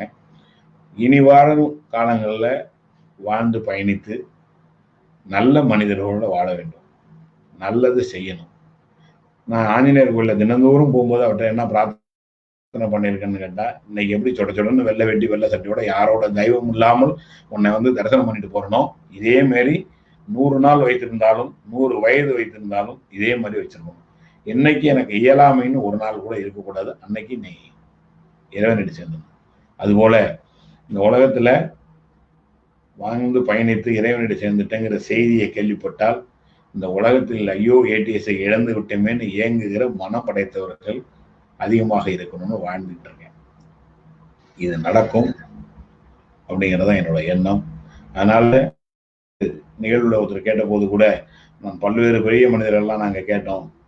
ஒரு எக்ஸாம்பிள் கேபிஎன் பஸ் சர்வீஸை இன்டர்வியூ பண்ணி கேட்க வரும்போது அவர் சொன்னார், நான் சொகுசு பஸ்ஸை மக்களுக்காக விட்டேன், குறைந்த செலவுல நான் ஃப்ளைட் விடணும்னு இருக்கேன் அப்படி சொல்லியிருக்காரு. வெவ்வேறு நபர்கள் வெவ்வேறு சொல்லியிருக்காரு. இந்த 48 பேர் இன்னைக்கு எப்படி நான் 29வது எபிசோட்ல நான் வரணும், அது மாதிரி அதில் நான் 48வது நபராக நான் இருந்தேன். அதில் சொல்ல வரும்போது அதில் சொன்னார், இந்த 47 பேருமே இன்னும் பல கனவுகளை அவங்க வச்சுருந்தாங்க. நான் வந்து பஸ்ஸை விட்டுட்டு இந்த ஊர்லேருந்து டவுனுக்கு போகிற அத்தனை பேரையும் நான் இலவசமாக அழைச்சி கொண்டு விடணும்னா சொன்னாங்க. ஆனால் தன்னிறைவு அடைந்துட்டேன்னு சொன்ன இந்த 48 பேரில் நீங்கள் தான். அதை விட தாண்டி இந்த இறுதி செய்தியாக வந்துட்டோம்னு சொல்லி இந்த செய்தி சொன்னீங்களே, உலகத்தில் வந்து என்னை கண்டு ஏங்குகிற மனம் படைத்தவர்கள் ஜாஸ்தியாக இருக்கணும்னு. அதனால என்னோட அழைப்புகளிலே பார்த்தீங்கன்னா அதிகமானவர்கள் இதயங்களிலும் போட்டிருக்கோம். ஏன்னா அதனால எல்லாரோட இதுலையும் நீங்கள் இப்போ அரை மணி நேரம் தான் என்னோட பேசுனீங்க, அதுவும் நீங்கள் பணி நிமித்தமாக வந்தீங்க, அவசரமாக போனீங்க. இன்னைக்கு என்ன உங்களுக்கு பிடிச்சி போய் ஒரு இணையதளத்தில் கொண்டு வந்து மக்களுக்கும் இதுங்கணும், ஏடிஎஸ்ஸை மக்களுக்கும் தெரிவிக்கணும், மக்களுக்கும் ஏடிஎஸ் தெரியணும் அப்படிங்கிறது அதற்கு நமக்கு ஒரு பாலமாக இருக்கணும்னு எப்படி உங்களுக்கு தோணுச்சோ, இனிமே எப்படி ஏடிஎஸ் உங்களால் மறக்க முடியாதோ, நானும் வெங்கடேஷ் எப்படி மறக்க முடியாதோ, இப்படிப்பட்ட நிலையில் ஒவ்வொருத்தரையும் மனதிலையும் நான் இருக்கணும் அப்படிங்கிறதான் என்னோட பிரார்த்தனை. அதனால இப்படிப்பட்ட ஒரு இணையதளத்தில் இவ்வளவு பேரோட மத்தியில் என்னையும் பொருட்டாக கருதி, என்னோட எல்லாருமே பெரிய கோட் சூட் போட்டு எந்த நிகழ்வுலையும் இந்த வேட்டி சட்டையோட தான் நான் போவேன். கல்லூரியில் கூட வெவ்வேறு நிகழ்வுகள், நான் லயன்ஸ் கிளப் பிரசிடென்ட் அது எல்லாம் இருந்திருக்கேன்னு வச்சுங்களேன். பார்த்தீங்கன்னா அன்னைக்குன்னு ஒரு புதிய ட்ரெஸ்ஸை தைச்சி கோட் சூட் போட்டுட்டு அவங்க கவர்னரோட தாண்டி எல்லாம் வந்திருக்காங்க. நான் என்னோட லைஃப் ஸ்டைலை மாற்றிக்கிறதே இல்லை. பில் கில்டன் நானும் துபாய் போயிருக்கும்போது என்னை மேடைக்கு போகிறதுக்கு கிரீன் வேல போகிறேன். அப்போ நெத்தியில் குங்குமமும் 90 இருக்குன்னு விட மாட்டேன்னு சொன்னார் செக்யூரிட்டி. இல்லையா, அது இருந்தால் உள்ளே போவேன், நீ விட வேணும்னா இதையும் எடுக்க மாட்டேன், நான் உள்ளேயும் போகல அப்படின்னு சொன்னேன். அப்புறம் சீஃப் செக்யூரிட்டி பார்த்துட்டு அப்புறம் என்ன ஒண்டி போய் மேடையில் உட்கார வச்சாங்க. எனக்கு கேட்டால் அவ்வளவு கடவுள் நம்பிக்கை. எப்படி நாணயம் முக்கியம்னு சொன்னோம், அது மாதிரி தினந்தோறும் இன்னைக்கு பார்க்குற நீங்கள் ஒரு தெரு முனையில் நீங்கள் மெனக்கெட்டு கோயிலுக்கு போக வேண்டாம். நீங்கள் போகிற வழியில் இருக்கிற கோயிலில் இறங்கி சும்மா சைக்கிள்லேயே போகும்போது ஒரு குட் மார்னிங் போடாமல் அவர் திருவுருவத்தை காலிலேயும் தலை வரைக்கும் பார்த்துட்டு இன்னைக்கு கடவுளை பார்த்துட்டோம், நல்லது நடக்கட்டும், நமக்கும் நடக்கட்டும், குடும்பத்துக்கும் நடக்கட்டும், நாட்டுக்கும் நடக்கட்டும்னு பிரார்த்தனை பண்ணிட்டு போனீங்கனாலே நீங்கள் நிச்சயமாக சுபிட்சமாக இருக்கலாம். அதனால இறை பக்தியும் நிச்சயமா அவசியம். வருங்காலத்தில் பார்த்தீங்கன்னா நம்மளோட காலத்துக்கு அடுத்த ஜெனரேஷன்லாம் 90% குறைஞ்சி போச்சு, கோயிலுக்கு போகிறது குறைஞ்சி போச்சு, கடவுள் பற்றிய செய்திகள் குறைஞ்சி போச்சு. அதற்கு நாம் வழித்தோண்டலாக என்னோட பிள்ளைகள் 3 பேருமே கோயில் போவாங்க. 3 பேருமே எல்லாமே செய்வாங்க. அதற்கு காரணம் என்னன்னா, நான் அவர்களுக்கு ஊட்டி விட்டது தான். இதெல்லாம் நடந்ததெல்லாம் இப்படிதான், இந்த காரணம்லாம் இதுதான் அப்படின்னு. ஆஞ்சநேயர் கோயில் டெய்லி போறேன்னா 84ல கும்பாபிஷேகம் நடந்தது. அந்த கும்பாபிஷேகத்தை பார்த்தபோது என் கண்ணுக்கு தெரியல, தண்ணி ஊற்றுனதும் தெரியல. திருப்பி ஒரு 1/2 மணி நேரம் கழிச்சு சுற்றி வந்து பார்த்தேன், அப்பயும் கண்ணில் படலை. அந்த நிலையில நான் பிரார்த்தனை பண்ணிட்டது என்னன்னு கேட்டா, மயிலாடுதுறைக்கு நான் நம்பி வந்திருக்கேன், சொந்த வீட்டில் குடியிருக்கணும், சொந்த கடையில் வியாபாரம் பண்ணணும். அந்த சொந்த வீட்டிலேருந்து கடைக்கு போகும்போது உன் கோயில் வாசல் வழியோடு போகணும், நான் தினந்தோறும் உன்னை தரிசிச்சுட்டு போகணும், அந்த மாதிரி வீடும் கடையும் அமையணும் தான் முதல் கோரிக்கை இந்த ஆபத்து அண்ணா ஆஞ்சநேயர் சுவாமிக்கு நான் வச்சேன். ஆனால் அவர் அந்த கோயிலுக்கு தெருவிலே எனக்கு வீடையும் அமைச்சு, அந்த கமிட்டிக்கு என்னை தலைவராகவும் வச்சு, அவருக்கு திருக்கோயிலை கட்டக்கூடிய பாக்கியத்தையும் வச்சு, ஒரு முறை அல்ல 3 முறை கும்பாபிஷேகம் பண்ண வச்சிருக்காருன்னா நான் இறை மீது கொண்ட பக்தி, நம்பிக்கை. அதனால இந்த பார்க்குற எல்லாருமே நாளை முதல் நிச்சயமா நீங்க வீட்டில் சாமி கும்பிடுறோம் போட்டோருக்கு மற்றெல்லாம் நினைச்சாலும் கூட நீங்க ஒரு கோயிலுக்கு பிரத்யோகமா வழிபாடு அப்படின்னு இல்லாட்டி போனா கூட போற வழியில இருக்கிறது இறங்கி உண்ணும் பட்சத்தில் நிச்சயமாக இறைவன் நல்லதை செய்வார். இன்னைக்கு பார்த்துருக்க எல்லோரோட மனதிலையும் நான் இடம் பெற்றிருக்கேன். எந்த சந்தர்ப்பத்திலையும் எந்த ஒரு நிகழ்வுலையும் உங்களுக்கு எந்த உதவியாக இருந்தாலும் என்னை நீங்க தொடர்பு கொள்ளுங்க. என்னால் முடிந்ததை நிச்சயமாக சொல்லுவேன். எங்கள் அப்பா சொல்லிட்டு போயிருக்க செய்தியை முடிஞ்ச போது உடனடியா செஞ்சிடணும். அது மட்டும் இல்லை, வாசகாயம் வாயால நீ சொன்னீங்கன்னா ஒரு காரியம் நடக்கும்னா அது ஒருபோதும் ஒத்தி போட்டுறாத அப்படின்னு சொல்லி மரண தருவாயில் இருந்தாங்க. நான் இப்போ பள்ளி படிப்பு தான் நான் படிச்சுக்கிட்டு இருந்தேன். அந்த நிலையிலேயே சின்ன பிள்ளையிலே இறந்துட்டாங்க. இருந்தாலும் அது மாதிரி என்னோட உதவின்னு வந்து கேட்டால் முடியலன்னு சீக்கிரம் சொல்ல மாட்டேன். அதை முயற்சி பண்ணிட்டு முடியாத பட்சத்தில் தான் அது தகுந்த காரணத்தை சொல்லுவேன். எங்கள் கடையில் கூட ஏதோ ஒரு விஷயத்த கேட்டாங்க, முடியாது கிடையாதுன்னு சொல்லாங்க, இயலலைன்னு சொல்லுங்கன்னு தான் சொல்லுவேன். ஏன்னா அது ரெண்டும் கடுஞ்சொல்லாக தெரியும். முடியாது அப்படின்னு சொன்னா இதை வச்சுக்கிட்டு முடியலன்னு சொல்லணும், கிடையாதுன்னு சொன்னா திரும்பதான் சொன்ன மாதிரி இருக்கும். இயலலைன்னு சொன்னா அது கலவுக்கியலாக உண்மையாக இருக்கும். அவங்களுக்கு மனம் வந்து எளிமையா தெரியும், முடிஞ்சா செஞ்சிருப்பாரு அப்படின்னு நினைச்சுக்கலாம் அப்படின்னு சொல்லி. அதனால எல்லோருக்கும் தங்களால இயன்ற அளவு உதவி பண்ணும். ஒரு எப்படி அந்த காலத்துல வாசல்ல கோலம் போடுறது எதுக்குன்னு கேட்டா, அந்த இருக்கிற எறும்பு வந்து அதை சாப்பிடணுங்கிறதுக்காக மாக்கோலம் போட்டதாக புராணங்கள் சொல்லுது. அந்த எறும்புக்கு சாப்பாடு போடுறதுக்கு வந்து வாசல்ல கோலம் போட்டாங்கன்னு சொல்றாங்க. அதெல்லாம் இப்ப மாறி போச்சு. அது போல நம்ம என்ன பெருசா செஞ்சிட போறோம், நம்ம என்ன ஏடிஎஸா இல்ல அவ்வளவு வசதியா இருக்கு அப்படின்லாம் நினைக்காதீங்க. எதை செய்தாலும் எதை பண்ணினாலும் அந்தந்த காலகட்டத்தில் முடிஞ்ச போது செய்யணுங்கிற மனம் வந்துவிடும் பட்சத்தில் நிச்சயமாக வாய்ப்புகள் வரும். வாய்ப்பு ஒன்றும் செய்யாம வந்துடுறாங்க. அது நீங்க இந்த உலகத்தில் வாழ்ந்து பயணித்ததில் அர்த்தம் இல்லை. அதனால எல்லோரும் நன்றாக இருக்க வேண்டும், ஒன்றாக இருக்க வேண்டும். என்னோட ஆட்டோகிராஃப்லேயோ ஒரு புக்லேயோ எதுலேயோ என்னை எழுதி கேட்டால் ஒரு 4 வரி மட்டும் எழுதுவேன். நிறைவாக சொல்கிறேன். நொடிகள் தோறும் சிந்திப்போம், நிமிடங்கள் தோறும் செயல்படுவோம், நாட்கள் தோறும் போராடுவோம், தினந்தோறும் போராடுவோம், நாட்கள் தோறும் வெற்றி பெறுவோம் அப்படிங்கிற ஒரு 4 சீர். நான் ஒவ்வொரு நொடியும் சிந்திச்சுக்கிட்டே இருப்பேன். மணிகள் தோறும் போராடுவேன், நாட்கள் தோறும் வெற்றி பெறுவேன். இதுதான் அந்த சுலோகத்தை டெய்லி நினைச்சிட்டு காலை முதல் இரவு வரை நடந்தது மீண்டும் இரவு படுப்பதற்கு முன் ஒரு அசை போட்டுட்டு தான் நான் படுப்பேன். இன்னைக்கு எதை தகுந்ததை செஞ்சோம், தகாததை செஞ்சோம், எதை செய்ய விட்டுட்டோம் அப்படி எல்லா டேபிளையும் பார்த்தீங்கன்னா என்னோட ஒர்க்கு ஷில்ப்பு நான் வச்சே இருப்பேன். என் பாக்கெட்டில் சென்னை வந்தோன்னா கூட 25 வேலை எழுதிட்டு வருவோம். ஒவ்வொரு வேலையை எழுதிட்டா டிக் பண்ணிட்டு வருவேன். காரணம் கேட்டால் அந்த வேலை அவசியம், அதை முடிச்சிடணும். நம்ம ஒரு முன்னுதாரணமாக இருக்கணுங்கிறது மட்டும் இல்லை, திரும்பியும் முடியாது அப்படின்னு. அது மாதிரி நீங்கள் வந்து ஒவ்வொரு நொடியும் சிந்தியுங்கள், ஒவ்வொரு நிமிஷமும் போராடுங்க, நிச்சயமாக நீங்கள் வெற்றி பெறலாம் என்று சொல்லி இப்படிப்பட்ட சந்தர்ப்பத்தை எடுத்து கொடுத்த வெங்கடேஷ் அவர்களுக்கு மீண்டும் என்ன திறந்தாண்ட வாழ்த்துக்களை நன்றியும் செய்து நிறைவு செய்கிறேன். நன்றி, வணக்கம்.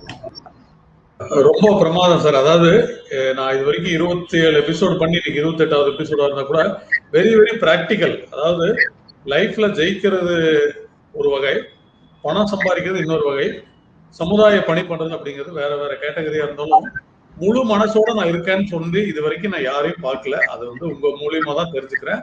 அதுக்கு காரணமும் சொல்லிட்டீங்க. நீங்க வந்து எல்லார் மனதிலும் இடம் பெற்றிருந்தா போதும், எனக்கு என்னுடைய ஆப்சன்ஸ்ல ஃபியூச்சர்ல என்னை பத்தி எல்லாரும் நினைச்சிட்டு இருந்தா அதுவே முழு வெற்றி.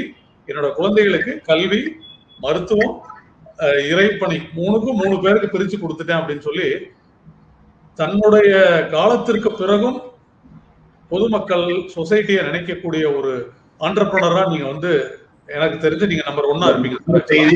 வாயால சொல்லிட்டு மட்டும் நான் போகல. என்னிடம் இருக்கக்கூடிய சொத்துக்களை பிரித்து கொடுக்கும் போது ஒரு பகுதியை என்னோட ட்ரஸ்ட் பேர்ல வச்சுட்டு தான் மிச்சத்தை தான் பிரிச்சு கொடுக்க போறேன். நான் உங்கள்கிட்ட என்ன சொல்லியிருக்கேன்னு கேட்டா, இந்த நான் வச்சிருக்கிறதுல இருந்து நீங்க செய்யுங்க போதும், உங்களுக்கு மனம் இருந்தால் உங்களோட வருமானத்தையும் சேர்த்து செய்யுங்க, ஆனா செய்ய தவறிடாங்க அப்படின்னு சொல்லிட்டு என்னோட சொத்தை 4 பாகம் பண்ணி 3 பாகத்தை என்னோட பிள்ளைகள்கிட்ட கொடுத்துட்டு 1 பாகத்தை நான் செஞ்ச தொண்டுக்காக எழுதி வைக்கணும்னு இருக்கேன். இப்ப அண்மையில நடந்த என்னோட பர்த்டேல கூட நான் அதை சொன்னேன். எஸ்பி வந்து ரொம்ப பாராட்டினார், ரொம்ப தெளிவா. அது மட்டும் இல்ல, இவ்வளவு பெரிய மேடையில சபையில ரொம்ப தைரியமா அழகா சொல்றீங்க அப்படின்னாரு. 2மே கிடையாது சார், உண்மையை சொல்றேன்னு சொன்னேன். இல்ல, நீங்க வந்து பிசினஸ் மேனுக்கு ஒரு டிபிக்கல் எக்ஸாம்பிள். நீங்க இருக்கிறது மயிலாடுதுறையா இருக்கலாம் சார், பட் இருக்கக்கூடிய இந்த மானுட பிறவி எல்லாருக்குமே வந்து நீங்க ஒரு முன்னுதாரணமா இருக்கிறதுக்கான வாய்ப்புகள் இருக்கு. இதுல டேர்ன் ஓவர் முக்கியம் இல்ல, நம்ம பண்ற தொழில் முக்கியம் இல்ல, மனித நேயம்ங்கிறது ரொம்ப ரொம்ப முக்கியம். தான் செய்யறதை தாண்டி தனக்கு பிறகும் இதை தொடரணும் அப்படின்னு நினைக்கிறவங்க ரொம்ப ரொம்ப கம்மி. நான் இதுவரைக்கும் கேள்விப்பட்டதுல பிஎஸ்ஜி குழுமம், அதாவது கோயம்புத்தூர் இருக்கவங்க வந்து 5 ட்ரஸ்டீஸ், 4 பேர் 5வது பங்கு வந்து எப்பவுமே ஒரு சமுதாய பணிக்கு இருக்கணும்ட்டு 5 பங்கா பிரிச்சு ட்ரஸ்ட் எழுதி வச்சுட்டாங்க. அதுக்கப்புறம் நீங்க சொன்னதுதான் நான் இப்ப கேள்விப்படுறேன். அது வந்து ரொம்ப ரொம்ப பாராட்டுக்குரிய ஒரு விஷயம் சார். பார்த்துட்டு இருக்க எல்லாருமே அதை வந்து அக்னாலஜ் பண்ணுவாங்கன்னு நினைக்கிறேன். எனக்கு இந்த 1 மணி நேரம் உண்மையாலுமே போனது தெரியல. நிறைய நல்ல இன்ஃபர்மேஷன்ஸை வந்து நான் வந்து இதுல இருந்து எடுத்துக்கிட்டேன். நான் உண்மையாலுமே உங்களுடைய சன் கோபிக்கு தான் நன்றி. ஏன்னா இந்த தொடர்புகள் எப்பவுமே ஏற்படுத்துறவங்க தான் ரொம்ப ரொம்ப முக்கியம். அன்னைக்கு எந்த நேரத்துல வந்து உங்களை பார்க்கணும்னு சொன்னாரு எனக்கு தெரியாது. பட் அந்த தொடர்பு நீங்க சொன்ன மாதிரி இன்னைக்கு வந்து ஒரு நல்ல எல்லாருக்கும் ஒரு எக்ஸ்பீரியன்ஸ் கிடைச்ச ஒரு 1 மணி நேரம் பார்த்துட்டு இருந்த நிறைய பேர் அப்படியே டைப் பண்ணிட்டு இருக்காங்க சேட்ல வந்து பாத்தீங்கன்னா, ஒரு அருமையான நிகழ்ச்சி, ஒரு முன்னுதாரணமான நிகழ்ச்சின்னு சொல்லிட்டு அந்த வகையில இந்த 1 மணி நேரம் மிகவும் பிரயோஜனமா இருந்தது சார். எங்களுக்காக இந்த நேரத்தை ஒதுக்கி, பிகாஸ் எனக்கு தெரியும் உங்களுக்கு தொடர்ந்து பணிகள் இருந்தா கூட ஆன்லைன்லனா கூட அந்த 1 மணி நேரங்கிறது ரொம்ப முக்கியம். நீங்க எங்களுக்காக இதுக்காக டைம் ஸ்பேர் பண்ணி வந்துட்டு மிக்க நன்றி சார். என்னோட சார்பாக நன்றி தெரிவிச்சுக்கிறேன். நேரில் வரும்போது நான் உங்களை பாக்குறேன் சார். ஆக்சுவலா தேங்க்யூ. அனைவருக்கும் நன்றி. பார்த்திருக்கின்ற அனைவருக்கும் 28வது வாரம் நீங்க பாத்துட்டீங்க. நமக்கு ஒரு அருமையான ஒரு நிகழ்ச்சியா வந்து எங்களுக்கு அமைஞ்சது. இந்த மாதிரி பல்வேறு இன்ஸ்பைரிங் பீப்புளை வந்து நாங்க வந்து தொடர்ந்து இனோவேட்டிவ்ல பண்றதுக்கு முக்கிய காரணம் என்னன்னா, வாழ்க்கையில் நம்ம சுத்தி இருக்கிற மனிதர்கள் தான் நம்மளை வந்து உந்து சக்தியா அடுத்த கட்டத்துக்கு வாழ்க்கையில மூவ் பண்றாங்கிறத ரொம்ப கடுமையா நம்புற ஒரு டீம் எங்களோட இனோவேட்டிவ் டீம். அந்த வகையில பார்த்து ஒவ்வொரு வாரமும் கலந்து கொண்டு எங்களுக்கு ஊக்கமளிக்கும் நேயர்கள் அவங்க ரொம்ப ரொம்ப முக்கியம். அவங்களுக்கு எங்களது மனமார்ந்த நன்றியை தெரிவித்துக் கொள்கிறோம். மீண்டும் ஒரு முறை தமிழ் செல்வன் சாருக்கு எங்களுக்கு நன்றி. மயிலாடுதுறை ரொம்ப கண்டிப்பா உங்களை வந்து சந்திக்கிறேன் சார். நன்றி நன்றி சார், நன்றி.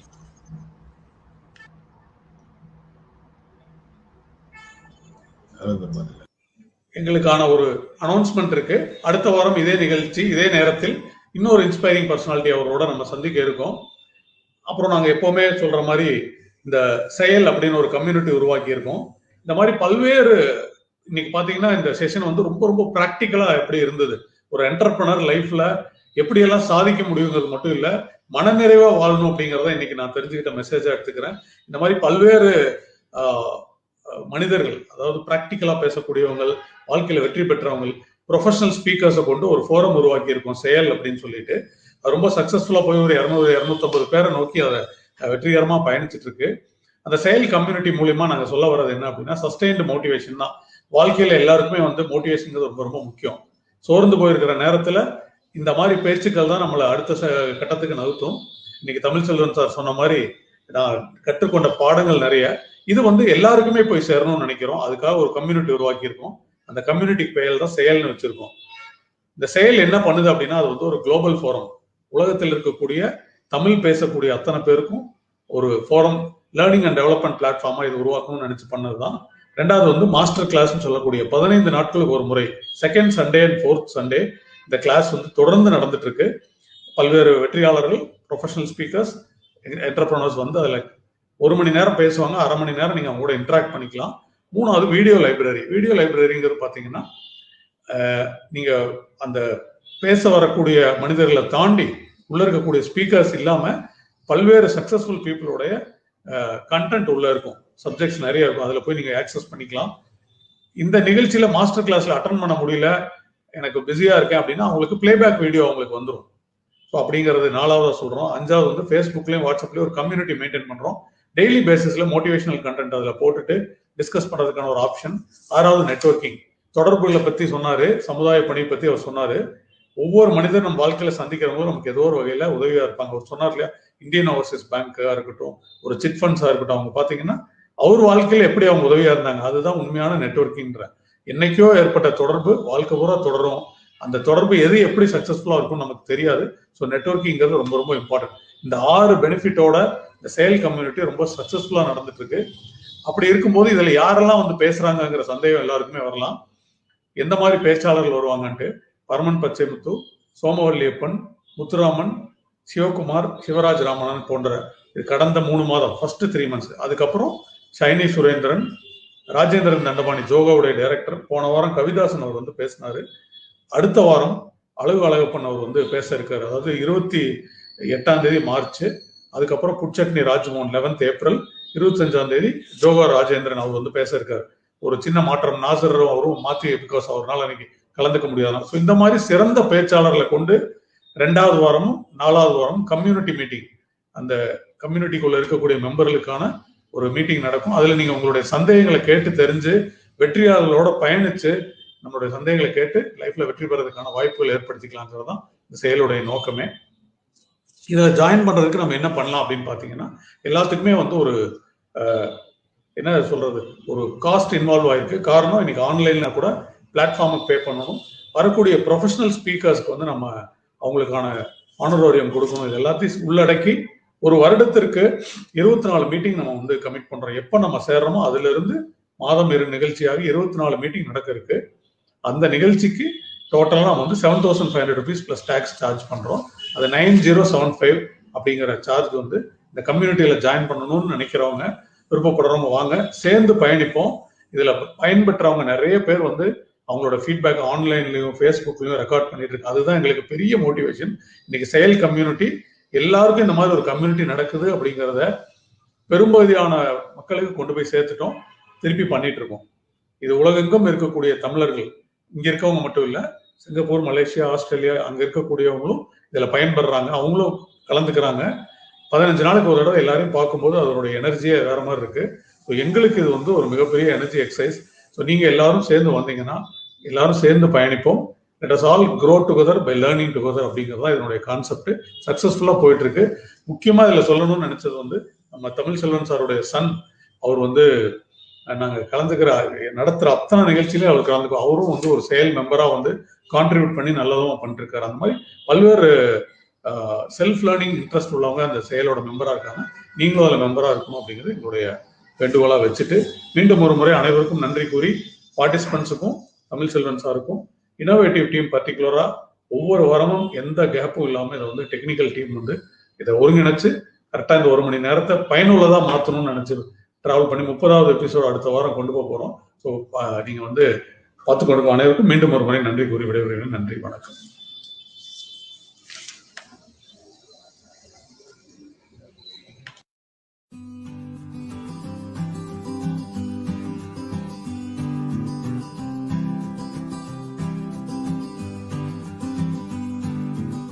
வணக்கம் அண்ட் குட் மார்னிங்.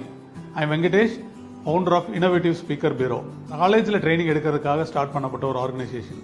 அதில் காலேஜில் என்ன பண்ணுறோன்னு பார்த்தீங்கன்னா, soft skill, technical and aptitude training எடுத்துகிட்டு இருக்கோம். அப்பார்ட் ஃப்ரம் காலேஜ், கார்பரேட்லேயும் நிறைய சர்வ் பண்ணிருக்கோம்.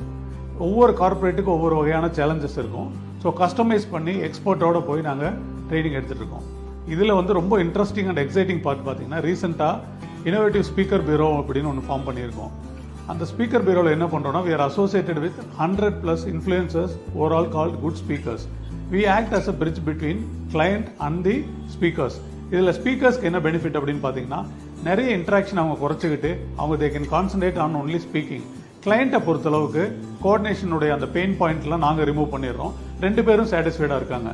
இது மூலிமா நாங்கள் வந்து இப்போது 50+ events every month on month பண்ணுறோம். ரீசன்ட் டெவலப்மெண்ட் என்னன்னு கேட்டிங்கன்னா, மோஸ்ட் இன்ட்ரெஸ்டிங்லி ஆன்லைனில் வந்துட்டதுனால எங்களுக்கு நிறைய குளோபல் கிளைண்ட்ஸ் உள்ளே வந்திருக்காங்க. குளோபல் தமிழ் சங்கம் அக்ராஸ் த குளோப்லேருந்து எங்களுக்கு வந்து அசோசியேட் பண்ணியிருக்காங்க. அவங்களுக்கு தேவையான ஸ்பீக்கர்ஸை எங்ககிட்ட கேட்குறாங்க, நாங்கள் ஃபெசிலிட்டேட் பண்ணி தரோம். அது மட்டும் இல்லாமல் டொமஸ்டிக்காக நீங்கள் பார்த்தீங்கன்னா, associations, NGOs, educational institutions, various forum, smaller ஃபோரம்ஸ்லேருந்து பிகர் ஃபோரம் வரைக்கும் அவங்களுக்கு ஸ்பீக்கர்ஸ்க்கு எங்ககிட்ட அணுகுறாங்க. They're able to facilitate and client வந்து ரொம்ப சாட்டிஸ்ஃபைடாக இருக்காங்க. இது மூலியமாக தான் நாங்கள் ஃபாஸ்ட்டாக க்ரோ ஆகிட்டு இருக்கோம். We are the largest speaker bureau in south India. So என்னுடைய ரெக்வெஸ்ட் டு த பீப்புள் வந்து, உங்களுக்கான தேவைகள் எது வந்தாலும் ஸ்பீக்கர் ரிலேட்டடாவோ ஒரு ஈவெண்ட் ரிலேட்டடாவோ பேசணும் அப்படின்னா, if you are able to get in touch with us, we will be able to give you the best services and best speaker at all times for all the occasions. To get the best speakers, get in touch with us.